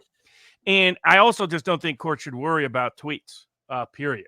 So the court expressed concern over people responding to tweets. In other words, you had like these tweets that somebody had said, "I'm praying for the judge. I hope he doesn't get Epstein." And the judge like, "I don't know what Epstein means, but it doesn't sound good." And it's like, no, it said someone praying for the court to do the honorable thing and not be affected by any blowback politically. But that's a random person. Well, why are we worrying about this in a court hearing? That's where I disagree with the court. Now, I think he, as a judge, very smart guy, very nice guy. If you met him on the street, you really like him. If you knew him, you'd really like him. It doesn't change that I think his life experience leads him to have an instinctive deference to authority in the case of corporations and governments. That's my criticism of him. That is not questioning either his qualifications or integrity, nor will I be silenced or shamed or censored into not speaking out honestly, because we need more lawyers being honest about judges in ways everybody can see, in which lawyers say all the time behind the closed doors, so that the American people have more confidence in the transparency of the process, because that will give them more confidence in the integrity of the process. Lying about judges being somehow Platonic philosophers who are never impacted by any form of prejudice or bias makes us look like we are complicit in covering up a court system that doesn't always work as our ideal says it should. Yeah, no. The idea of silencing people on social media, it's an amazing thing. They tried to do it to build the wall. They tried to do it to Roger Stone. If they can't do it by way of explicit gag orders, they just want to intimidate the lawyers to shut up on social media, have their clients shut up on social media, not aggregate the knowledge of the interwebs. Pfizer didn't want what's happening now to them in Florida, that we continue to expose their criminal conduct in this case, maybe the most dangerous drug ever issued in the history of America. and their criminal behavior will continue to be exposed, whether as part of a key TAM case on behalf of the United States government, the United States people, the United States taxpayers, regardless of whether the Justice Department in Washington wants to try to stop that or prevent it or not. And even if it's not, we're going to keep banging at the door of the courts until the courts provide meaningful remedy, because in the end, these cases are as much about the confidence in our judicial branch to meaningfully oversee what's taking place as it is confidence in our public health authorities and big drug companies. Okay, Robert, that was one heck of a not a diatribe. I mean, that's phenomenal. So, by the way, okay, so hold on. With Brooke Jackson, the motion to dismiss is currently pending. Well, the court, to its credit, wants to take a long time, wants to take detailed time to fully evaluate and vet all the issues related to it. Mm-hmm. So, and I have no doubt the court is sincere about that. So and the court has a bad docket because of the way some federal courts dockets are way overloaded. And I had no problem with that. I told the court we're fine moving a lot of things. I just wanted discovery to start. And Pfizer was screaming and yelling and hooting and hollering to prevent that. The court decided not to allow that. I disagree with the court's opinion, but it is what it is. I anticipated it would go that way. But we're otherwise waiting on the resolution of the motion to dismiss the case. In my view, the facts and the law clearly compel it going forward. We'll see whether the court agrees or doesn't. Whichever happens, the side that isn't successful is likely going to try to. If the motion to dismiss is granted, then you have a right to appeal, and we'll be going to the Fifth Circuit Court of Appeals and the U.S. Supreme Court case. But the issues will continue to be debated and discussed and outed in the court of public opinion, and we'll keep knocking on the doors of the courthouse until the courthouse listens to the American people about the problems that their absence and their failure to act and their being AWOL too often in these kind of cases is causing in terms of deaths and disabilities mounting across the country. Now, speaking of courts coming up with questionable grounds to get rid of cases, we have the Arizona election contest. Well, Robert, have I not understood this correctly, that Kari Lake's Arizona contestation contest, Kari Lake's Arizona contest has a hearing date? Yes, so there's two different election contest tracks that are taking place. Okay. There's Kari Lake's and the attorney general candidates. Her case is scheduled for a motion to dismiss hearing on Monday. And if the motion to dismiss is denied, then a full evidentiary hearing will happen on the 21st and the 22nd. I think we would be allowed to cover it based on my understanding of how the Arizona court rules work. So if the evidentiary hearing goes forward, Kari Lake gets to present on the 21st. The government gets to present on the 22nd. The court has promised a quick order if it allows the trial to take place before the inauguration date, I think around January 6th. We will cover it live if we are allowed to and give commentary and analysis and context.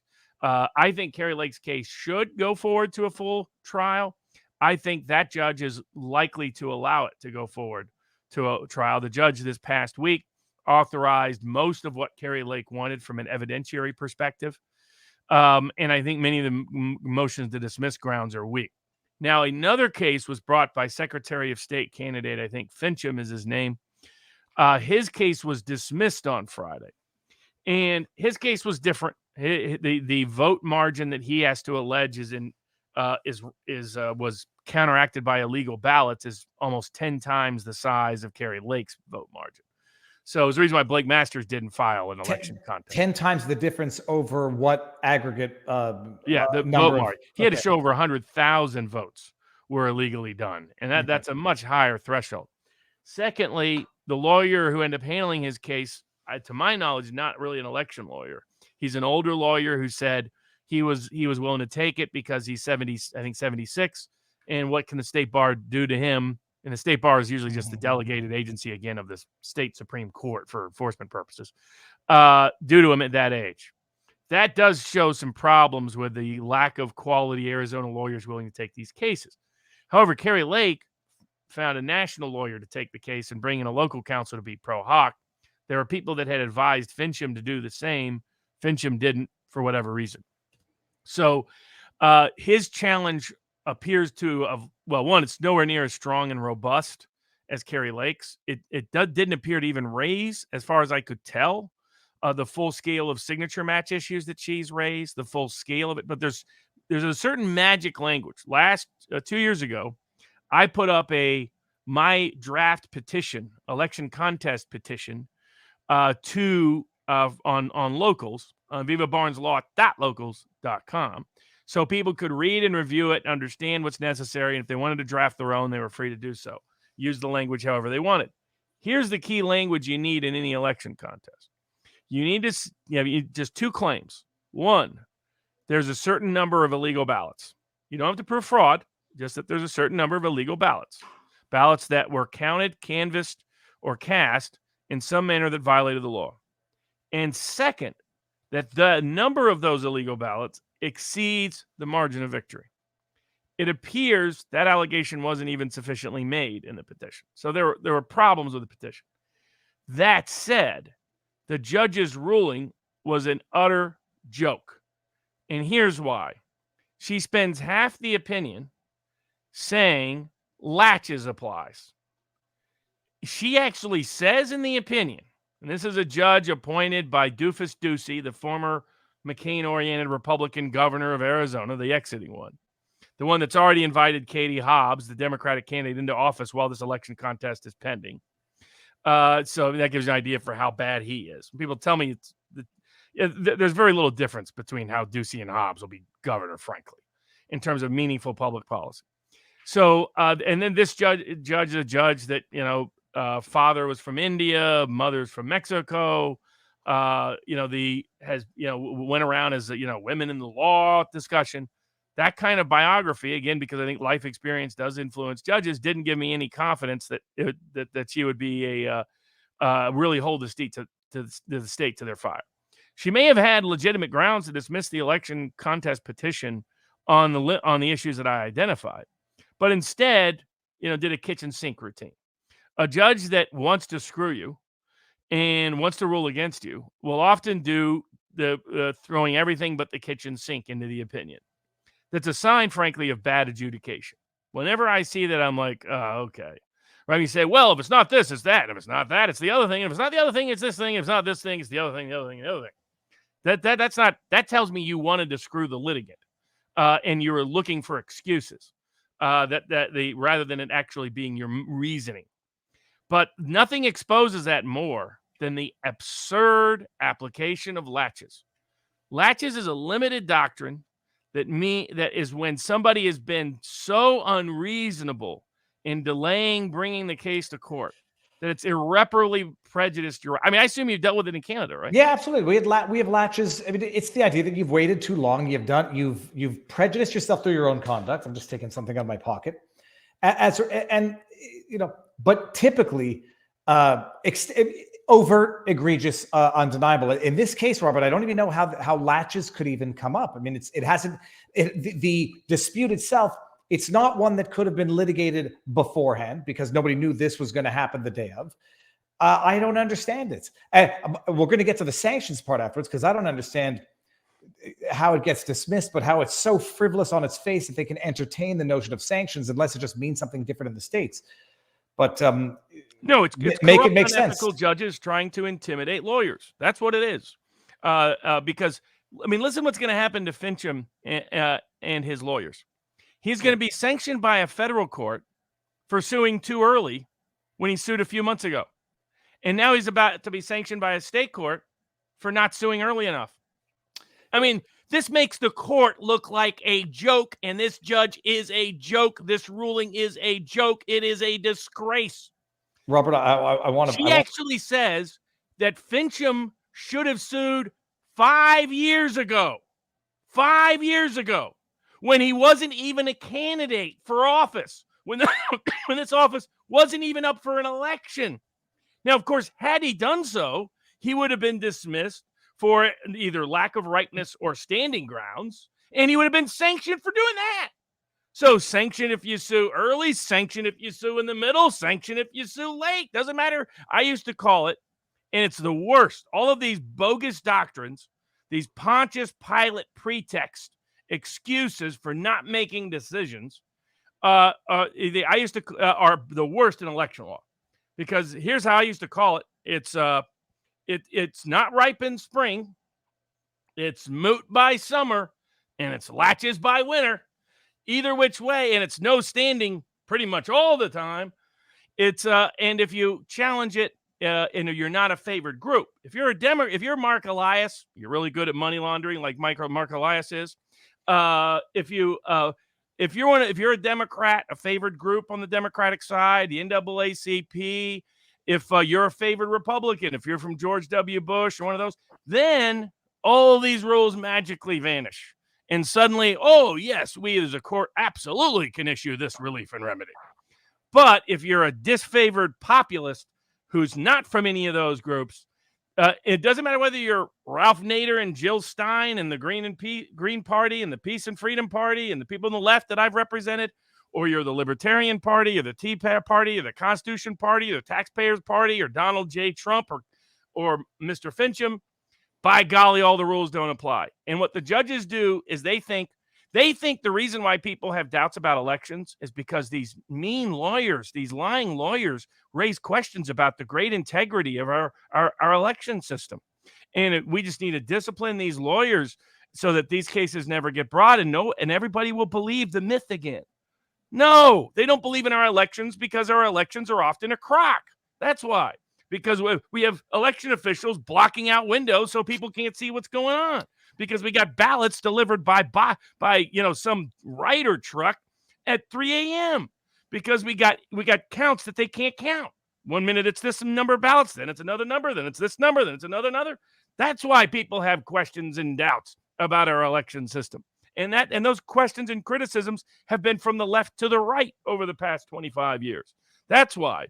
And judges badgering people, sanctioning people, harassing people, applying ludicrous doctrines like latches to these cases are the ones who are embarrassing themselves.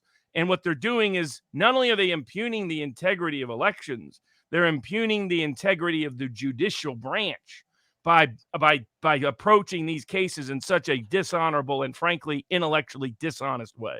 Wow. This was absolutely ludicrous to claim latches applies to he was supposed to sue 5 years before he was even a candidate. No, but and Robert, I mean, the idea of sanctioning the lawyers itself is nothing other than an act of judicial intimidation. Like in Quebec, first of all, I've unless the lawyer commits an actual crime, I've never heard of cases where the lawyers were held personally liable for any frivolous lawsuit of their client, unless they lied, fabricated evidence in an overt, determined manner. I don't even know how they came to this conclusion with Dershowitz in Carrie Lake's other case. But you just read the articles. McCausland, who's well into his 70s, seemed nonplussed by the suggestion of legal sanctions. I'm semi-retired, he said. I want to be out of the law. It's like, and then at the end here, McCausland said he took Fincham's case because someone needed to air the complaints about what he deemed as election misconduct. I'm here because as I go out, I'm concerned about my votes. My family is concerned, he said. And then the judge will dismiss the case prematurely and then sanction the lawyer who took the case. And Robert, did he do anything unethical? Did he lie, falsify? It's just intimidation by a corrupt judge, intellectually dishonest judge. And what I mean by corrupt, I mean political prejudice. I mean political prejudice against these kind of cases and these kind of claims from these kind of parties. You can't honestly apply latches in a case like this. That is utterly laughable. That makes it a laughing stock of a decision. If the court had focused on, look, these certain allegations just don't add up under these contexts, okay, fine. I might disagree with aspects of how the court's applying the facts of the law, but that's within a reasonable realm of decision making. Applying latches and then threatening to sanction the lawyer. Oh, she's going to. It's absurd. It's absurd. This is a joke of a judge. By the way, the judge was just recently reelected in the same election she's being asked to throw out. So what do you think the chances are she's going to throw out her own reelection? That's a conflict of interest that, frankly, she should have withdrawn from deciding the case and recused herself out of the gate. Well, they got their precedent with Dershowitz and the prior Carrie Lake case. I mean, going after Alan Dershowitz, that's just dumb, to be honest. The federal court's going after Dershowitz because he joined questioning aspects of how the elections are governed in Arizona. It's a joke how they're governed in Arizona. Everybody can see it. People end up in 3-hour, 4-hour lines. A bunch of votes didn't get counted. Votes got mixed in with votes that were counted with uncounted ballots. Whistleblower after whistleblower stepped forward. A leading expert, one of the leading government experts in the country, has come forward and said what happened in Maricopa County could not have happened except by intentional misconduct intending to suppress votes, and more than enough votes that constitute the margin of victory in Carrie Lake's race. So anybody pretending her allegations are inadequate hasn't read the complaint or is so prejudiced or biased that they can't deal with these complaints. That is one of the best filed, factually grounded, legally justified, legally merited election contest that's ever been filed, period.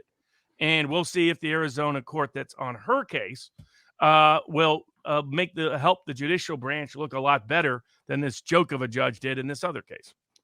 Winston is telling me not to speak. I forget what movie was this. Don't speak. Don't speak. It was a Woody Allen movie from back in the day. Okay, so is that it? So Fancham is dismissed. She had requested samples of different ballots. She got most of the requests, not all of them. The judge interprets a statute to require certain privacy applications to the ballot application of people's signatures. I think there's clearly a way to do that without worrying about privacy concerns. So so I think that can still be done at the evidentiary hearing. But he granted most of her requests, and I'm assuming he's not going to dismiss and understands that laches would be a ludicrous grounds. There's no injury. Yeah, how could anyone sue before there had been an election? Well, and when she did try to sue to raise some of these issues, her lawyers were sanctioned for raising the issue before the election on grounds that it was speculation because the election hadn't happened yet. And the facts had not occurred yet. The facts upon which the lawsuit is based had not yet occurred. There's no injury. She hadn't suffered any injury yet. There's no injury until you have been denied an office that lawful ballots entitle you to. Until that happens, there's no injury in the election contest. Now, I know you mentioned it last week, which is good because it means there's new faces yet again in the 21,704 people that are currently watching on Rumble. Can you give us a 2-minute, 20-second rundown on Brunson that I will clip and put to Twitter tomorrow? So Brunson is not a serious case. It's brought by some pro se litigants who want everybody tossed out for not keeping their oath about the 2020 election in Congress. So it's a politically, rhetorically effective suit. Legally, it's a meritless suit. It got dismissed at every single stage, and the people surrounding the suit have falsely propagated it and either deliberately or because they don't understand how the Supreme Court operates, misinterpreted the Supreme Court's actions. The Supreme Court did not request the case. The Supreme Court has not greenlit the case. The Supreme Court has done nothing it doesn't do in every case. The Supreme Court, to its credit, is very generous with its time about helping people file a petition in the right way, file it on the right time, file it in the right format, particularly pro se litigants like this. They're the best court in America by a long mile at helping the little guy properly get his petition before the U.S. Supreme Court. Great credit to the Supreme Court and its personnel on that side of the aisle. These folks are trying to interpret that as Supreme Court's specially interested in the case. Supreme Court's going to take it. Supreme Court's going to handle it. And here's where you can donate now. To donate for what? You don't have any lawyers. You don't have any costs. You haven't suffered any financial injury. What exactly is the money for? As Tracy Beans pointed out herself. It's like, that this is a case that's useless. And the reason why I'm hostile to it, I mostly ignored it. I get emails, texts, notes, and comments every single day from people who have been misled about this case. They think it's a serious case. They think it's a sincere case. They think it's a legally credible case. They think the U.S. Supreme Court has expressed special interest in it. None of that is true. Every case, the clerks are very solicitous about helping you process your cert petition when you're pro se especially. Every case goes to a conference vote. They filed their cert petition. The government thinks there's no chance because they know there's no chance the case gets taken, so they didn't even reply. If the court thinks they're even possibly thinking about taking the case, they request the government to reply. They didn't. They've already scheduled it for a conference where it will be rejected, guaranteed. There's very few times I guarantee anything. I guarantee you the U.S. Supreme Court will reject this case. This case has no chance. It frankly, from a legal perspective, it has no merit. It had no chance ever of being accepted. These are some pro se litigants who have done a good job raising a lot of money, misleading lots of people. And my problem with it is when it gets rejected, a lot of ordinary people, who some of whom help give money to these folks, will feel, oh, the legal system's a waste of time. Don't get involved. Don't support it. It's not worthwhile. Because the folks around these folks raising money have misled everybody about what's taking place and what's happened. The Brunson case is a nothing burger. Big, fat nothing burger. That might have been more than 2 minutes and 20 seconds. We'll see when I cut it up for tomorrow. Well, let's say, not speaking of nothing burger cases, but cases that are unlikely to succeed, Robert. Brendan Strzok, who was on the channel for an interview. Brendan Strzok is one of the January 6th defendants who was arrested for his involvement in the insurrection, and his involvement, Brendan Strzok in particular. He's the guy who started the hashtag walk away, Democrats turning away from the Democrat Party, turning Republican. So there might have been some political animus that might have explained his treatment in all of this. He was on site on January 6th, live streaming, which probably goes to a bit of the lack of criminal intent. One does not typically live stream their crimes to the world to see at the time. Didn't break into the building, but was on the front steps when there was a hoopla, a bunch of people, an altercation. Someone was heard saying, get the shield, get it, get it, get it. People thought that was Brendan Strzok. It wasn't. Bottom line, he got arrested. I think he faced misdemeanor charges, was under 3 months house arrest, if I'm not skipping over some of his penalties or his punishment. But there were no felony convictions, no nothing. And let me pull up the impugned statements for which he's suing for defamation. He is now suing, I think it's MSNBC. I forget now. Yeah, he's suing NBC because MSNBC is a part of them. But it's broadcast made by Chris Hayes and Ari Melber concerning him. And he's got several good grounds mixed in with some weak grounds. And it's the lawyer that has represented Devin Nunes in a lot of cases that got kicked. So I'm not sure why people keep picking some of these lawyers that don't have the best track record and often sometimes, frankly, make very basic mistakes in the suits that they file. So some of the statements they highlighted do appear to be agreed to in the statement of offense at the time he pled. So some of the take it, I wouldn't have focused on that. Here's the statements that he has that were never alleged in any indictment and were never part of any plea deal. That he broke into the Capitol. Well, that's never been alleged anywhere, any place by the government. That he committed criminal insurrection. He was never been charged with insurrection. That he committed criminal sedition. Never been charged with sedition. That he was seeking to overthrow the government. There's no criminal charge of that. They said he was a confessed, convicted felon. Yeah. He's never been convicted of any felony. It was misdemeanor. I'm fairly certain it was misdemeanor charges that he pled to. He pled to. He was charged with entering the Capitol grounds, some other things, but he was ultimately only pled to disorderly conduct. And so if I was pleading out the case, I would focus on the specific statements that are clearly untrue.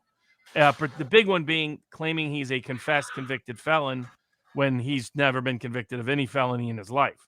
That by itself has been found to be liable in a bunch of contexts.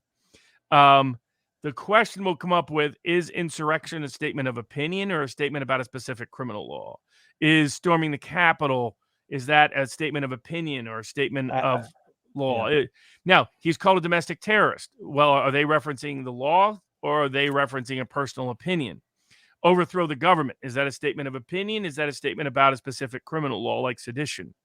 Whether he attacked police officers. Yeah. Well, the nature of what statement he agreed to, they're going to be able to cite to that, the statement of offense at the time of the plea agreement, as being sufficient factual basis for their allegation. Now, he never did attack police officers, but there's statements of him saying, take it, and the disorderly and the take it appears to refer to other people trying to take an officer's shield.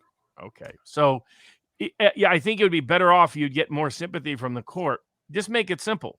It says he broke into the Capitol and that he's a convicted, confessed felon. He never broke into the Capitol, never been charged with breaking into the Capitol, never confessed to committing a felony, never been convicted of committing a felony. End of story. On those grounds, his suit that filed in the federal district court in Omaha, Nebraska, should go forward. But when you throw in a bunch of statements that are not necessarily actionable and you muddy the waters, you increase the risk of a case getting dismissed by a judge confusing all of them together. Yeah, well, I mean, I guess it's the issue that you don't want to rely on only two because it's less likely, 2 lines in the water will catch less fish than 10, but then 10 fish in the water, 10 lines in the water, they all get tangled and then you catch nothing. Now, his best grounds on actual malice is under Nebraska law. They have a notice requirement before you file suit, and they refuse to correct at all, refuse to retract at all.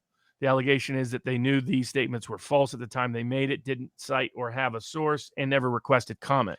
Yeah. So I think they have the failure to correct anything, the failure to retract anything is evidence of actual malice that I think Strzok can use to have the case get past the motion to dismiss stage, as long as he doesn't get a judge that just doesn't like the case so much or gets confused by the ancillary allegations that aren't the strongest part of the suit.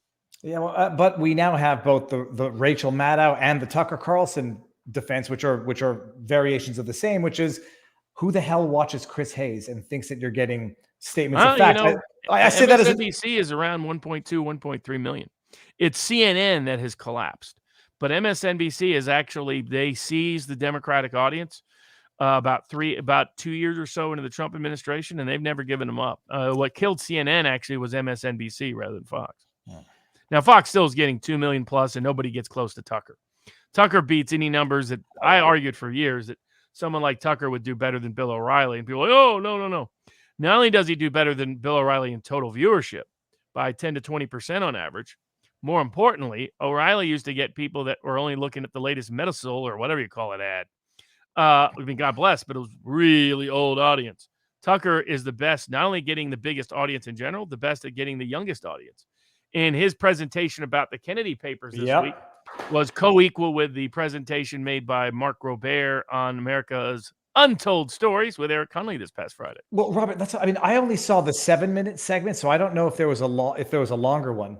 No, that's the main one. So I said, I was listening to Tucker.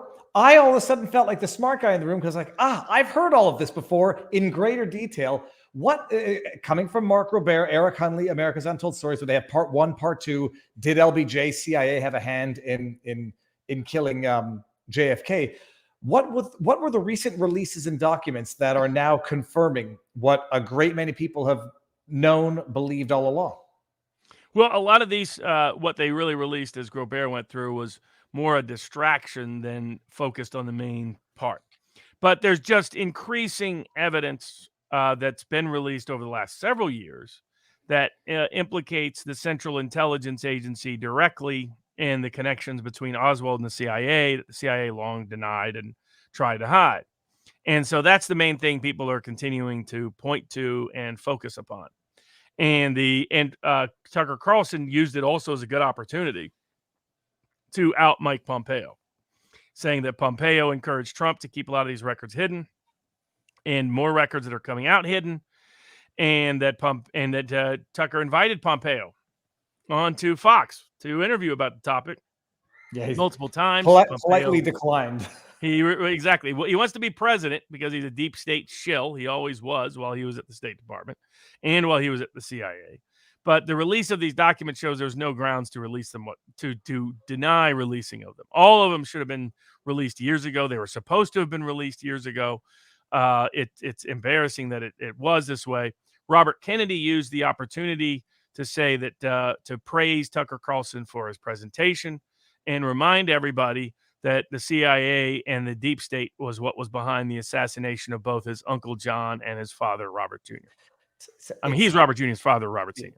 No, it's outrageous. But trust the government now. They surely would never do anything less sinister than what they've already done in the past. Twitter files say otherwise. And apparently, Robert, like Elon put out a poll while we're streaming, should he step down as CEO?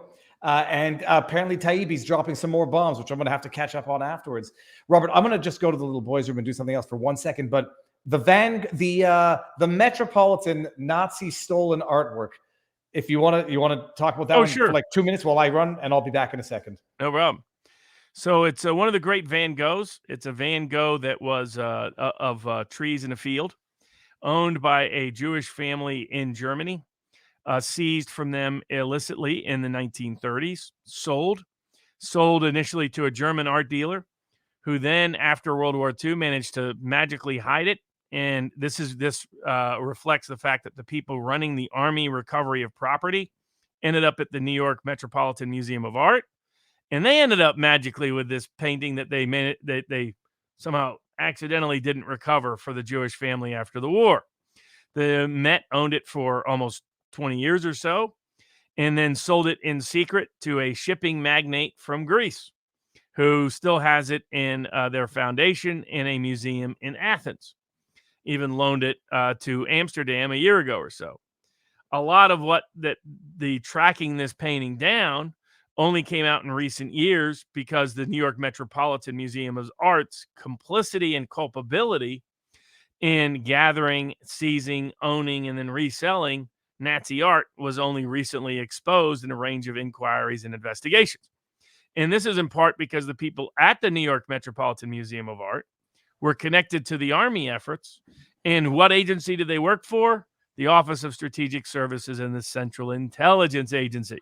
The Office of Strategic Services, the OSS, being the predecessor to the CIA. And so what you have is the intelligence agencies neck deep in profiting from Nazi stolen art, hiding it from other people, using their roles at the New York Metropolitan Museum of Art to facilitate this further after they use their position in the Army and the OSS and the CIA to get their hands on it in the first place. And then and by the way, in between, Victor Astor of the famous Astor banking family had the painting for some years as well, even though he knew it was Nazi stolen art. So it's a reminder that when it comes to Nazis, you just have to push a little bit. And when it goes to after World War II, you'll find a spook an OSS or CIA guy somewhere nearby. Robert, I went 2 hours. I had to pee so badly. I knew I didn't get it out at the beginning of the show. I was like, how can I do it? I couldn't do it.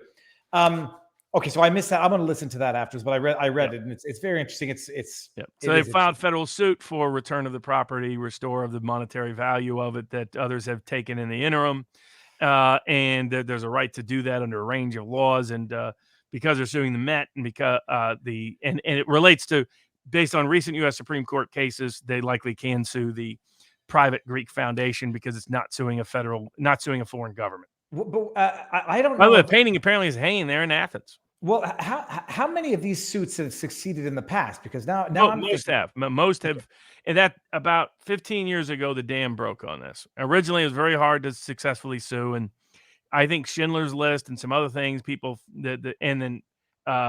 records the government had been hiding for forever started to come out, and so all of a sudden they started returning the money, returning the art. I mean, not all of it by any stretch, but at least some of it. And so we'll see if that finally happens. It's great. It's a beautiful Van Gogh painting. Now, I don't want this. I was going to make a humorous segue, but I think I'll just avoid it and just skip into it. Robert, the latest on FTX. First thing first, I was listening to the congressional hearings where Kevin O'Leary specified his remuneration for having been the ambassador. Did you hear it? And do you understand like how he got paid? He said he got $15 million to be the ambassador for spokesperson, plus $3 million to cover the taxes. He got $1 million equity and then $10 million in tokens. How do you understand that expression of remuneration? Is it 15 million, which included 3 million for taxes, and then that's 12 million net, 1 million, 10 million. So he basically had nothing, or was it 18 million? I asked on Twitter. I haven't gotten an answer from Kevin yet, but how do you understand that? Yeah, I don't know either. And so this implicates tons of people. The class action suits continue to get filed. Now here, I will disagree with the bail decision because I'm a purist on bail. So here you have somebody who knew he was under investigation, is in the Bahamas, discloses his location, is very public about it, goes nowhere, attempts to go nowhere, released a range of funds when requested to do so by government authorities, agreed to respond to congressional subpoenas and other document or testimonial requests. And despite that, because there's an indictment that has been filed in the Southern District of New York that has now requested his extradition from the Bahamas went and arrested him, jailed him, and the judge denied him any bail on any grounds. And it's like, here's the constitutional standard. The right to bail means that unless the government can prove that there are no government restrictions or restraints that will preclude you from successfully fleeing. And I was have to show an actual evidence. Number one, judge, he's going to flee. Number two, there's no means to stop him from fleeing. Number three, there's no means to get him back. Now, the reality is the government can't prove that by a majority of evidence ever. Right. So that in almost all cases, but clearly so in this case, because he knew he had a chance to flee and he didn't. And this is what I tell people. No court rewards you for staying put. You are better off getting on a plane or a boat and getting out of Dodge, because they will never, because here's the politics of bail. The politics of bail is if you screw some criminal defendant over and deny him and wrongfully imprison him, he can't sue you. There's no monetary relief he can get later. And the only guy who cares is him and his supporters. By contrast, let's say you do that for 100 people you screw over. Let's say there's one that you release on bail and goes and commits a crime. You're going to get politically crucified for it. So even though the law says the legal standard is more likely than not he successfully flees and doesn't appear at trial. Because again, bail is just purely to secure your appearance at trial. There is no, I accuse you of a crime, you get to go to jail now. That's not America. It never has been. A lot of my friends on the right want that to be the law. They don't want to admit that, but when they're critical of bail provisions in New York or Chicago or other places, that's what they're really saying. They're saying accusation, go to jail now. Go past the jury system. Skip it. Don't need a jury. Go to jail right now. They want to give the government all that power. And they're wrong. Our founders said they were wrong. Our founders said right to bail under the 8th Amendment to the U.S. Constitution. And here he was denied his right to bail. And guess what? It worked, because the Bahamian jail is one of the worst in the country that he got put in. Again, he could have been put in house arrest, guarded by police, or electric monitoring tests. There could have been a whole bunch of electric monitoring, a whole bunch of means by which he could have been restrained. There's almost no country in the world that won't extradite him. Fraud charges, pretty much every country extradites for that without any hurdle. Other countries that don't have an extradition treaty with the U.S., they'll deport you in a second. They won't let you into the country. There are the number of people who have successfully fled after being indicted. The odds are somewhere around 1 in 10,000. But Robert, some people are hypothesizing that there might be reasons for which the magistrate in the Bahamas is not releasing him. First things first, all of these principles are nice under American law. What's the standard under Bahamian law? And how bad can this jail be? But the most important question, some people are hypothesizing that it's part of a conspiracy not to let him out so that he won't talk and spill the beans on the big players in this scheme. I think he's so arrogant that he didn't anticipate this happening and doesn't understand it. So it's not clear to me he knows how to play any cards he might have in terms of information on anyone. I do think they accelerated the indictment solely to preclude him from testifying, because he was scheduled to testify the day after he was suddenly arrested. Now, Bahamas, they have their own treatment for bail, their own provisions for extradition. But generally speaking, you usually get released on some bail terms rather than jailed. It's usually violent, drug, those high risk people, not people who knew that the indictment was coming or could be coming and took no preventative actions. Did just the opposite, took cooperative actions. How bad is the jail? Yeah. Well, you can get this answer. He's already waiving extradition. That's why they do this, right? They do this so that you waive your rights, right? If they can get you locked, they went to great lengths to get Wesley Snipes locked up, because they knew, hey, we get him stuck in one of these hardcore jails that's a lot worse than a federal prison, then they fold. They're not able to raise money. They're not able to interact with their family. They're punished without conviction of a crime. They're punished without a trial by jury. They're going to capitulate. They're going to plead. They're going to give up their rights. They're going to give up their remedies. They're going to be limited on access to funds. And here he's forfeiting all of his rights to challenge extradition and any issues that may be present in the extradition because of how horrendous, and that Bahamian jail is notorious for violence and other horrible things, and they make it that way on paper. Somebody's like, whoa, somebody on Twitter was like, why would the Bahamians have such a bad jail? Don't they want white-collar criminals there? Well, one, no, they don't want white-collar criminals there, except under protected political circumstances, number one.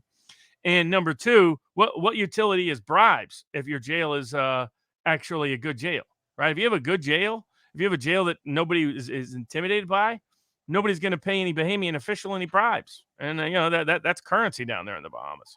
So that's part of the reason you seek Bahamian office is to get the bribes. So it was like when Joe Rogan was being critical of Dave Rubin on the issue of regulating construction and the rest. And he seemed to think that the problem in the third world was that the third world didn't have enough rules governing construction. And that's why they had issues with construction. No, they got tons of rules in the third world, Joe. How else are you going to justify the bribe? No rules, no bribe. They got more zoning rules than anywhere. Anybody who thinks construction rules and zoning rules is why we have safety in America is clearly clueless about how those rules actually function. It's the risk of being sued and going out of business because you screwed up in America that makes things safe, not bureaucrats double checking your work product. And I'm a bit of an idiot. So the idea is that he waives extradition means he's going to consent to be extradited to the States instead of challenging it because of how horrendous the prison is. And I just looked it up. Like, they're going to put him at MDC. They're going to put him in the same place Epstein died. Oh, Jesus. And I just looked. I mean, I knew the Bahamas is a violent place. It's 25th in the world for intentional homicide, setting aside all their crimes. So he's not got to be in good company. There's videotape in there. You get beaten up. You get assaulted. There's a racial disparity that probably won't work in his benefit. He would need to be able to bribe people, and clearly he hasn't prepared any of this. And again, he's punished because he didn't flee. That's what happened. Because if he had fled and they had to negotiate, if he was not in the Bahamas where they could easily pick him up, he's in a totally different situation. He still gets to protect his legal rights and remedies. I'm just wondering, what are his parents doing in all of this? I haven't heard much about. They haven't been indicted yet, but they were neck deep in a large number of financial transactions. So I suspect they won't get indicted, though. No, I'm just wondering in terms of like getting their kid out of jail. Like apparently they had access to the resources, but I think they're getting a lot of conventional lawyers. And it appears that he didn't realize that, his ex-girlfriend, that somehow COO, you listen to her talk, and you're like, how is that kid a COO? But very politically connected. She realized as soon as the gig was up, misled everybody into thinking she had fled to Dubai. In fact, she had gone to New York City and cut a deal and ratted him out. And she got exposed because, like an idiot, she went to a local coffee shop and she's so distinctive looking. Somebody photographed her and went global. And somehow this guy didn't put one and one together. He's so egotistical that he doesn't recognize his risk at all. He's in complete denial. So he's there's a certain kind of criminal that convinces themselves they're not committing a crime and convinces themselves that what they're doing is actually good for everybody. And he appears to be, and that no one would prosecute him if they just understood what happened. And he seems to be that kind of combination of delusional naivete. It's what happens when you combine safe space wokeism with being overly spoiled as a kid. You get SBF. I've listened to enough of his talking and enough of his demeanor. I think he's probably diagnosably on a spectrum and just doesn't pick up on cues like that. So it's not a question of being arrogant or narcissistic. I think he just doesn't pick up on cues. And I also think he's the tool or the pawn in all of this and not the mastermind, but time will tell. Robert, if we're running out of time, let's blitz through some of the remaining suits. What do you have that you want to bring to the world's attention? Sure. So Nike is being sued for its vaccine mandate for violation of religious discrimination laws. So that's good to see. The University of Virginia is facing a class action for its religious discrimination. They're bringing the claim not under Title VII, but under the First Amendment because the University of Virginia is a state actor. So they're bringing it under the federal civil rights claim, and they're bringing it as a class action because the University of Virginia and they're bringing equal protection claims, religious discrimination claims, religious expression discrimination claims, because apparently the University of Virginia said, these religious beliefs okay to object to the vaccine, but not these religious beliefs. If you're part of this denomination, okay, but not if you're part of this denomination. If your reasoning is abortion, then no, you can't be allowed in because they lied to people about the role of aborted fetal cells in the development of the vaccine. They said, oh, that's misinformation, when in fact it was true, of course, all along. So that's an interesting case. We'll see how it progresses and proceeds, but one of the first to challenge it in that way. There's a New York suit challenging the exclusion of felons from the jury pool. There, you have a right to a fair cross-section as a criminal defendant to the jury pool. The question will be standing. Who can sue in that circumstance? The argument's equal protection because it disparately excludes Black New Yorkers. Apparently, it excludes almost half of African-American men from serving on juries in New York. They also call it a form of civil banishment. That I think is a problematic, precarious use of political power. Well, it's funny. Just a side note for everyone watching is my kid's doing a civics class and was going to argue the devil's advocate to should convicted felons lose their right to vote, and what's the best argument for that? Where can it be found in the Constitution? And I texted Barnes and I just said, I think I know what I would raise as the best argument. What's your argument? He says none. I don't know who argued the con. Literally, but yeah, whether or not I know you on this, you say absolutely not. You don't. It's way too dangerous. If by a label they can revoke all your constitutional rights, is that a power you want to give the state? And because that's all that is, conviction of a felony. Now all of a sudden you have your persona non grata. You're basically banished. You have no legal protections of any kind. How does that make sense? So I've never been for giving the state that kind of power. Well, actually, that's a good segue. Just before I forget, Robert, giving the state the power to banish you from being on a jury. How about banish you from becoming president? January 6th committee going to recommend indictments. I've been seeing this Twitter account, which I think is just a load of shit, but it's Erica Marsh, who says apparently the word is they're going to try to specifically vote on whether or not Trump can even run as president in the next election. Have you heard that? And why would that not be a bill of attainder? Yes, I think it would be, but it's amazing that all these so-called, like Professor McDonald at Florida that talks about voting rights, all these so-called liberals who so deeply believe in protecting democracy are demanding that Congress pass a law banning people from voting for their opponent. I mean, nothing could further expose the utter falsity and hypocrisy of the so-called appeal to democracy of the left than the fact that they're trying to ban people, voters, from picking their leading opposition candidate. So I think that's a crock. We'll see how all that progresses and proceeds. I'm sure that's the kind of issue that would go up to the Supreme Court. But all these, the thing is, they claim that Trump is really weak and that Trump will get crushed. If that's really true, why are they obsessed with keeping him off the ballot? Why are they obsessed with indicting him? DeSantis is more popular now. In fact, if he's the dead loser and DeSantis the guaranteed winner, then why in the world would you try to focus on him to try to exclude him from the ballot? You want him on the ballot, right?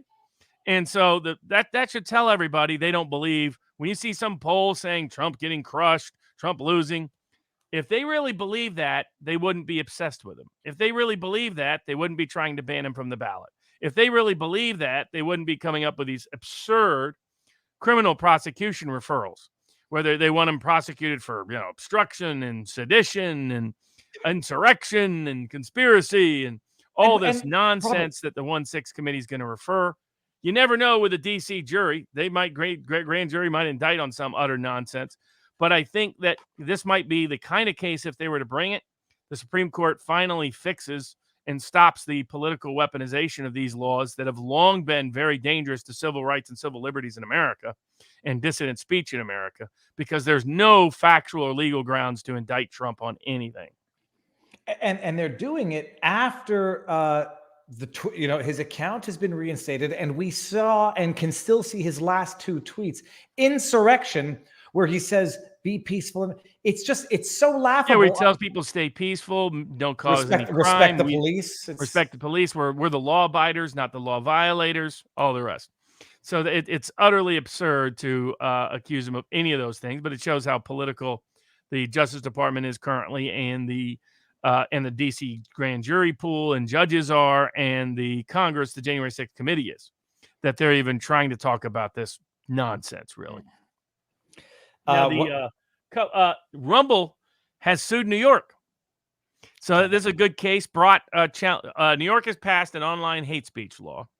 And the problem is they refuse to define it.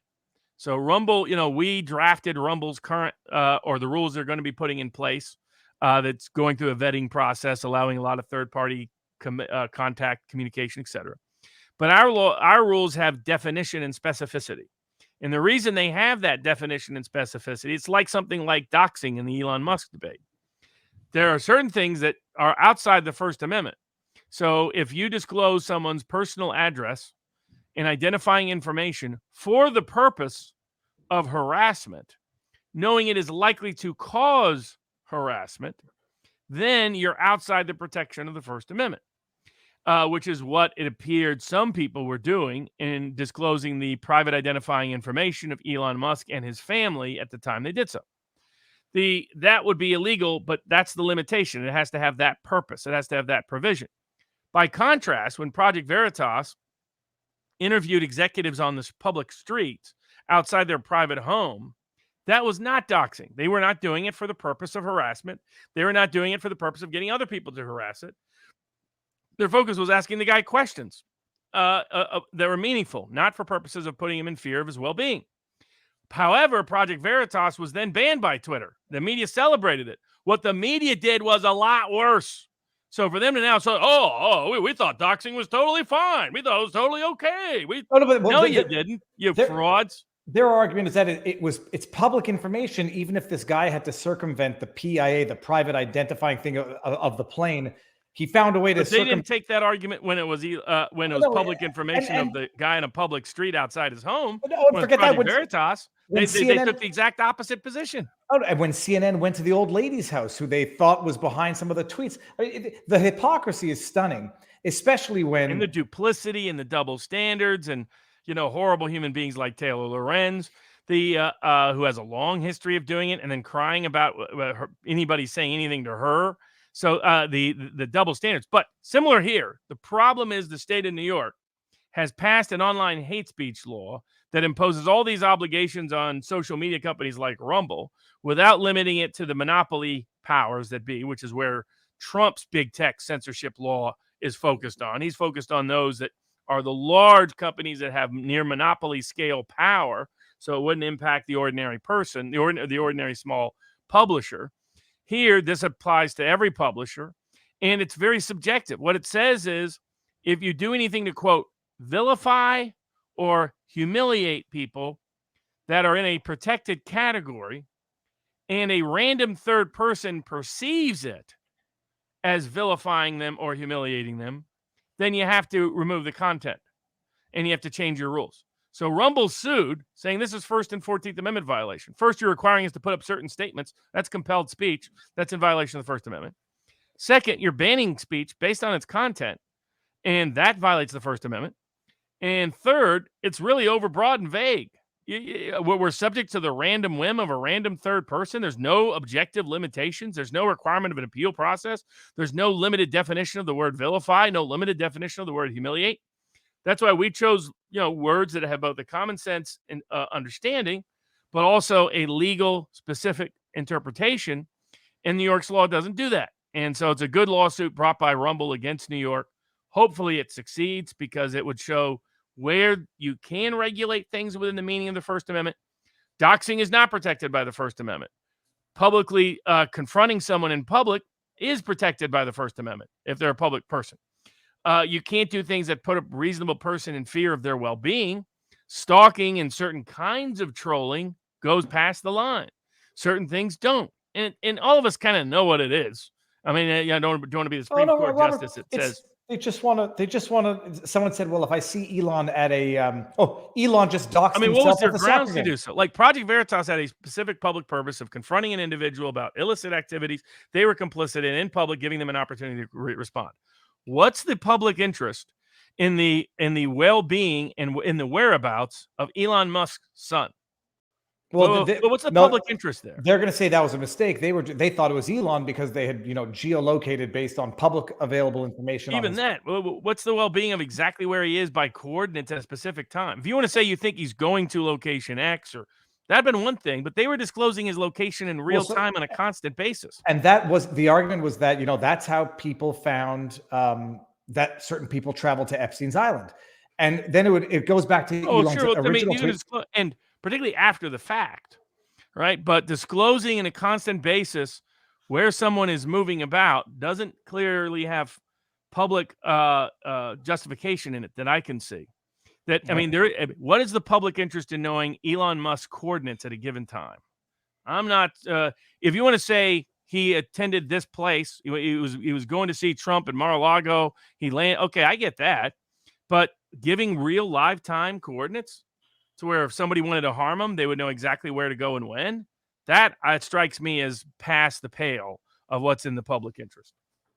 Okay, good. I feel somewhat more vindicated with my initial reflex. I didn't know that there was an actual extra layer to the discovering of where he was, because there was the PIA, which privatized the jet itself. The media was lying about. Tim Pool, to his credit, identified that wasn't Musk had gone out of his way mostly to protect his family. He doesn't really care that much if people know where he is. I think what enraged him here was that his family was with him. His family's been attacked in other instances, including recent instances. So his concerns for that, I think, are well warranted, and their conduct unjustified. And not First Amendment protected activity, in my opinion, under these circumstances. Now, speaking of First Amendment activity, the Supreme Court is handling a big case about if you solicit immigrants to come here illegally, is that free speech or is it criminal solicitation? That case is up before the U.S. Supreme Court. What state law is federal law? So I'm just only thinking of false advertising or false statements in advertising. What are the what's the facts behind that? So they're saying come to America and we'll exploit you and encouraging illegal immigrants to come in. The theory is they don't want recruiters. They want to criminalize recruitment. The question is the law too broad? So the Ninth Circuit said it was too broad. I lean to the Ninth Circuit, not to the conservatives on the court, which think it's just fine, unless they really work hard to limit that law. Now, there's a canon of statutory construction that says when a court is interpreting a law, it should find an interpretation that limits the law's effect and application so as to be constitutional. As long as the Supreme Court does that, I don't have a problem. So what the government's argument is that encouraging illegal immigration for financial gain, as the statute focuses on, should be limited in interpretation to criminal laws that ban facilitation and solicitation of illicit activity, and that thereby is not really speech-based, but is conduct-based. And that there's a way to limit the law. And if that's how they limit the law, fine. That then is not free speech protected. I hope they do limit the law that way or agree with the Ninth Circuit, because a broad definition that says, hey, I want illegal immigrants here. I believe that there's an underground railroad and they're entitled to U.S. citizenship. All of them should be granted amnesty. It's whatever your grounds are. That strikes me as protected speech, and saying that, well, maybe you financially gain somewhere and that happens, and that magically makes it a crime. I've never been in favor of that. That's how they get to ban books. That's how they get to ban political ads. That's how they get banned political movements. That's how they ban the ability to do a bunch of things, because almost all speech requires money at some level. So I hope they limit the law to say target. Now, this particular criminal case, the person targeted was targeted because he was a smuggler. He was and usually lied to people to get him here. Got enriched by it and then abandoned him. So, there's people who actually in California, for example, that pretend to be fake lawyers representing people in immigration cases, get rich and then abandon the client because they figure the client can't really do anything because they're an illegal immigrant. So so hopefully the Supreme Court strikes the right balance by limiting the law, but applying it correctly to this particular defendant. All right. Now, speaking of questionable, religious issues that were percolating up across the board, one is Raniere, the NXIVM defendant. That was The Vow, the TV show. I think they made another documentary series about him. And so he was convicted of sex trafficking. And his argument was sex trafficking should require monetary value or monetary motive or both. And the criminal law just prohibits anything of value, trafficking for sexual behavior for anything of value. One can define anything of value really broad, and that would allow them to criminalize a lot of things that are not now criminalized. In fact, arguably what's really happening is they're wanting to criminalize cult-like behavior when the law doesn't clearly criminalize cult-like behavior. So here Scott Adams has had some fair points. He's like, at what point are we just criminalizing persuasion? At what, I mean, anything of value? For example, the court said amusement is anything of value. Well, hold on a second. So if somebody engages in a sexual relationship with someone and gets amusement out of it, they've now committed human trafficking? So this should have been limited. The Second Circuit wants to get after NXIVM as a publicly disfavored individual. Does look like the U.S. government lied and cheated partially to get the conviction, but that's pending in other proceedings. I didn't like the way the court addressed this in the Second Circuit. It was way too broad, their interpretation of these laws. I'm all for aggressive prosecution of human trafficking. And I think there were examples here that did fit that. That's how they should have fit. That's how they should have limited the law to those examples. Not start saying things like, if you recommend somebody date somebody for amusement of sexual behavior, you're now a sex trafficker. I mean, there's a lot of applications to how they put in the law that are very problematic in defining trafficking.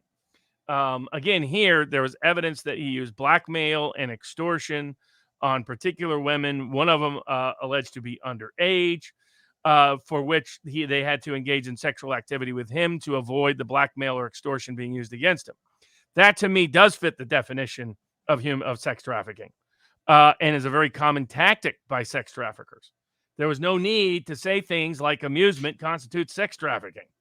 It strikes me as a court that wants to, one, criminalize cult behavior altogether when the statutes don't do it.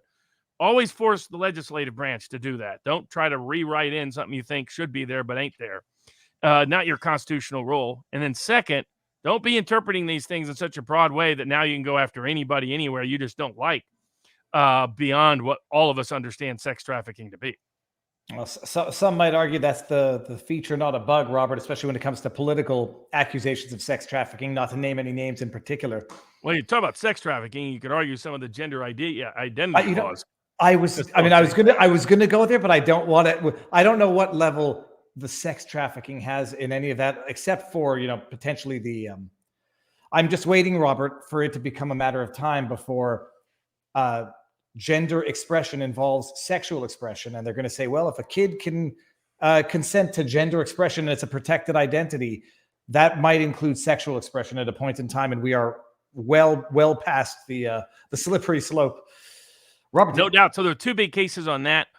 One, the Biden administration lost their attempt to force gender. They tried to use their control over Medicare funds, federal funds, to force doctors to engage in gender transition procedures. And so the doctors sued on the grounds it violated the Religious Freedom and Restoration Act. They won the first case in a federal district court, I believe, within the Fifth Circuit. Now they've won again in the Eighth Circuit, where a federal court says that the attempt to use federal money to dictate medical care on issues of gender identity constitutes a violation of people's religious rights under the Religious Freedom and Restoration Act, which limits what the federal government can do. The court found standing, got past arguments of rightness, mootness, and injury, and all that nonsense, frankly, and correctly enjoined the Biden administration's effort to force gender identity and gender transition treatment on doctors and medical care providers. Similarly, Michigan has added gender identity to its constitutional protections through the Michigan Supreme Court. And so Catholic schools have sued because, they have objection to issues on religious grounds of sexual orientation and gender identity for their schools. And their view is that there's one man and there's a man and a woman, male and female, and that's it. They don't agree with marriage between anybody but other than between a biological male and a biological female. That the Michigan laws currently, and as interpreted according to school authorities, don't provide for a religious exception or accommodation to religious schools. So they're suing on grounds that it violates their First Amendment rights, their right of church autonomy, their rights of religious expression, their rights of inclusion for what they want as opposed and exclusion of what they don't want, as well as rights of speech and assembly.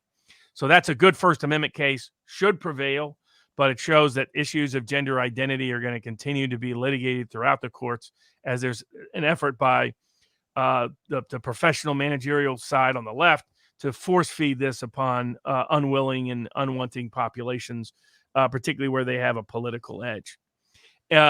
Speaking of other religious issues, in Idaho, a credit to some university students who, including some law school students, who had a no contact order imposed on them solely for believing the same thing. They object on the grounds that one man, one woman is the definition of marriage under their religious tradition. And so the University of Idaho then imposed no contact orders for a whole bunch of other students that they couldn't be around in ways that can later impact their academic access and academic success, again, often without any hearing. And so they brought suit on First Amendment grounds on speech and expression, and the exercise of religious freedom, as well as 14th Amendment grounds on due process for the absence of a meaningful hearing before they were adjudicated, given the scarlet letter of being bad for having a politically incorrect opinion. A federal court did toss the ivermectin case on grounds of sovereign immunity. So it was a Trump appointee said that the FDA has sovereign immunity and that nothing they did was final. So he bought the FDA's lies. The FDA was like, well, we never did anything final. Yeah, we told everybody you're an idiot if you give ivermectin. We told people not to take it. We told people it's for horses. We told medical authorities around the state and the country to investigate doctors saying it. We encouraged the FDA, Twitter and other places, to censor off social media those raising it. But that wasn't final agency action. And this lame judge, Federalist Society judge, said, oh, yeah, I agree. That's not final agency action. This is the kind of deference to governmental authority I'm talking about being problematic in the federal bench, particularly on issues of public health and war and military emergency. But last but not least on the agenda, right before we get to the Infernal Revenue Service, a last religious case we have, a Native American wanted to wear an eagle feather on his graduation cap. Well, I can give you, this is the one that I actually was able to read, Robert, but this was from last week. Was forbidden from doing it, whereas other people in the class put on other pins and thingy things on their graduation caps. What strikes me about this is it seems obvious, but the person actually sued. The Native American, I'm not sure what the term is, indigenous, couldn't put a feather in the cap because they said it was a religious symbol, but allowed other people to put up non-religious symbols on their what are they called? The graduation caps. Yeah, the tassel, or maybe the tassel, yeah, the little thing that goes on there. And I haven't worn one in a little while. And Robert, they prevailed. Yeah, of course. I mean, it was a no-brainer. So it was like, but it shows you how nuts they are. There's a school in Phoenix. This is, again, sort of your Republican establishment-dominated school system, and yet they're all these crazy woke values where they're discriminating against any true religious expression while they're allowing all these woke expressions. So properly raised it under both free exercise and free speech grounds under the First Amendment and prevailed. So congrats to them. The IRS cases involved two of them. One of them is up before the U.S. Supreme Court. The IRS has decided to use a delinquent taxpayer exception to steal other people's records. So what they're doing is they're saying this person, George over here, is a delinquent taxpayer. So let's go steal all of his law firm's records, bank records, including every other client the law firm has, or an accounting firm. Let's look at all the, and what they're doing is a dragnet of illicitly grabbing everybody else's records under the guise that they're just looking for the very limited, delinquent taxpayers' records. That's all. And so this is the U.S. Supreme Court has taken the case. Hopefully the U.S. Supreme Court clarifies the IRS has no such authority. They can't. And when the IRS summons a bank, the summons itself is an administrative summons that's not judicially enforceable. They're supposed to give notice because it's a third-party record keeper to the individual whose records are getting looked at. So that individual can then sue in court, file something called petition to quash an IRS summons, which forces the IRS to provide a lot of factual information and legal grounds to do so. And so that's not happening because they're hiding that information under the guise of delinquent taxpayer searches.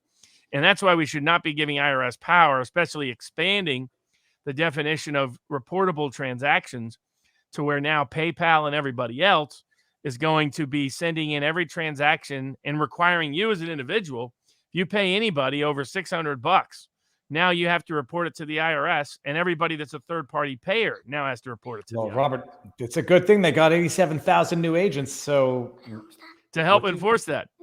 And the last case we have left is the crypto case against Yuga Labs and MoonPay.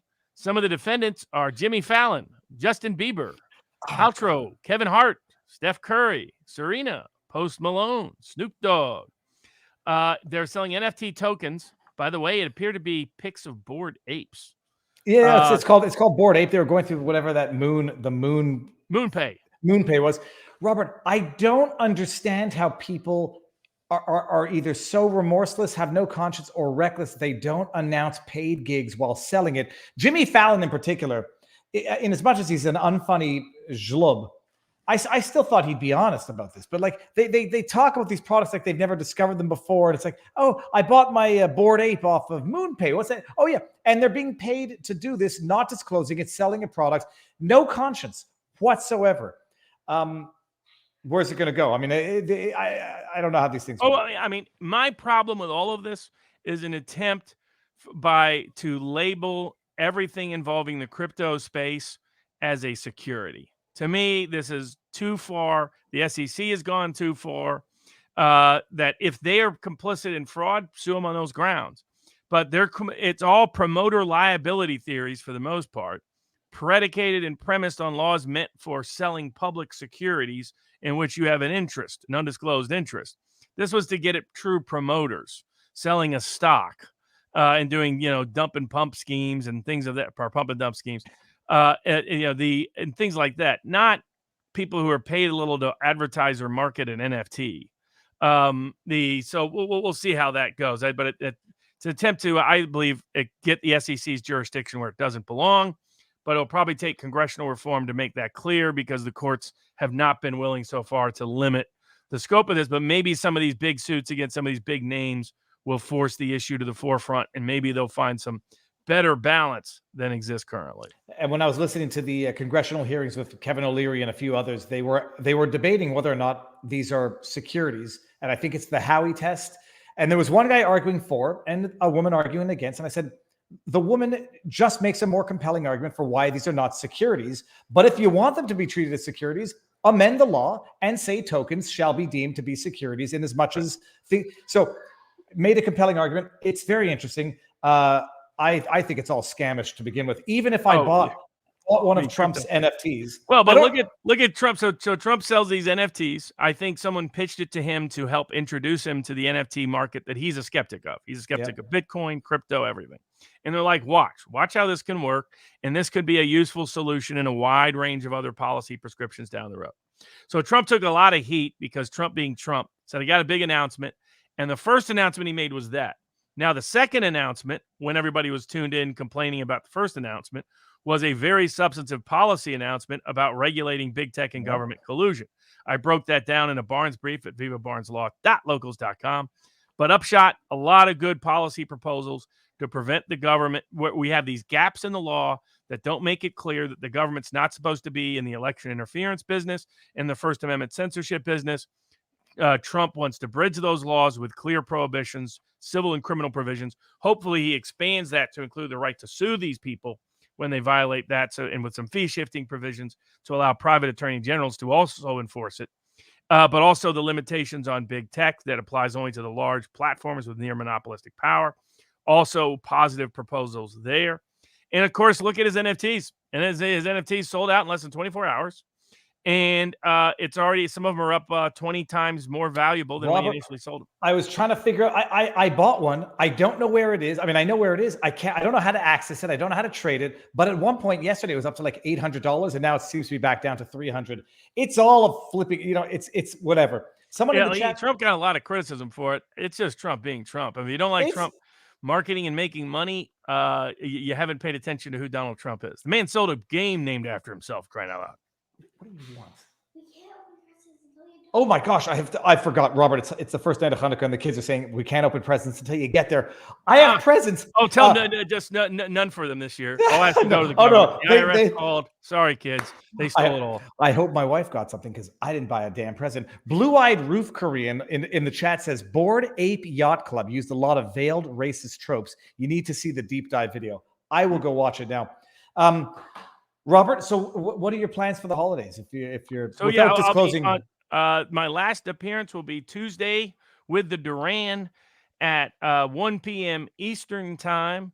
And then I'll be on the road to Tennessee and get back to Vegas around New Year's. And the next time we'll be live is probably Sunday, January 8th. So we'll be in touch before then, and I'll be going live periodically. We'll have no fixed schedule as usual. Tomorrow, I got the Norwegian artist who's coming on to talk about facing potential jail time for saying men can't be lesbians. So it'll be very interesting. Okay, we better go with us. I'm gonna be destroyed. Get out of here. I'll be there in a second. Everybody in the chat. Did you give present to us? I hope Mom did. Get out. Everyone in the chat. Thank you very much, Robert. Stick around. We'll say our proper goodbyes. Everybody, Happy New Year, Merry Christmas. But we'll see each other beforehand. And that's it. Hold on. Oh wait, I wanted to end. Oh, sorry, go you might get a present, Ethan, if you say vivabarneslaw.locals.com. Are you going to say vivabarneslaw.locals.com? No. And now, sorry. Then the Santa Claus may skip the house. Sorry. We're gonna end with this, Robert, because it's worth reminding. Here we go. And then Robert, stick around. We'll say our public goodbyes. Everyone in the chat, if you're celebrating Hanukkah, happy first night of Hanukkah. Then also you'll see there's many people that are tweeting. These are Taylor Lorenz's loved ones. They have photos. Wow, these are all photos of your family members. Yeah, children. They'll threaten children. They'll threaten my parents. I've had to remove every single social tie. I had severe PTSD from this. I contemplated suicide. It got really bad. You feel like any little piece of information that gets out on you will be used by the worst people on the internet to destroy your life. And it's so isolating. And terrifying. It's horrifying. These are the people. I'm so sorry. She's the number one person who's done that to other people. And we want to know where he is at all points in time. And it's censorship if we can't. But okay, this kid's driving me crazy. Hold on. Stop hitting yourself. Okay, get out of here. Everybody in the chat, if you're going to go watch another show, drop a good so they know where you came from. Robert, stick around. We'll say our proper goodbyes. Everyone, enjoy the evening. Happy holidays. See you tomorrow. Good night. Get out of here.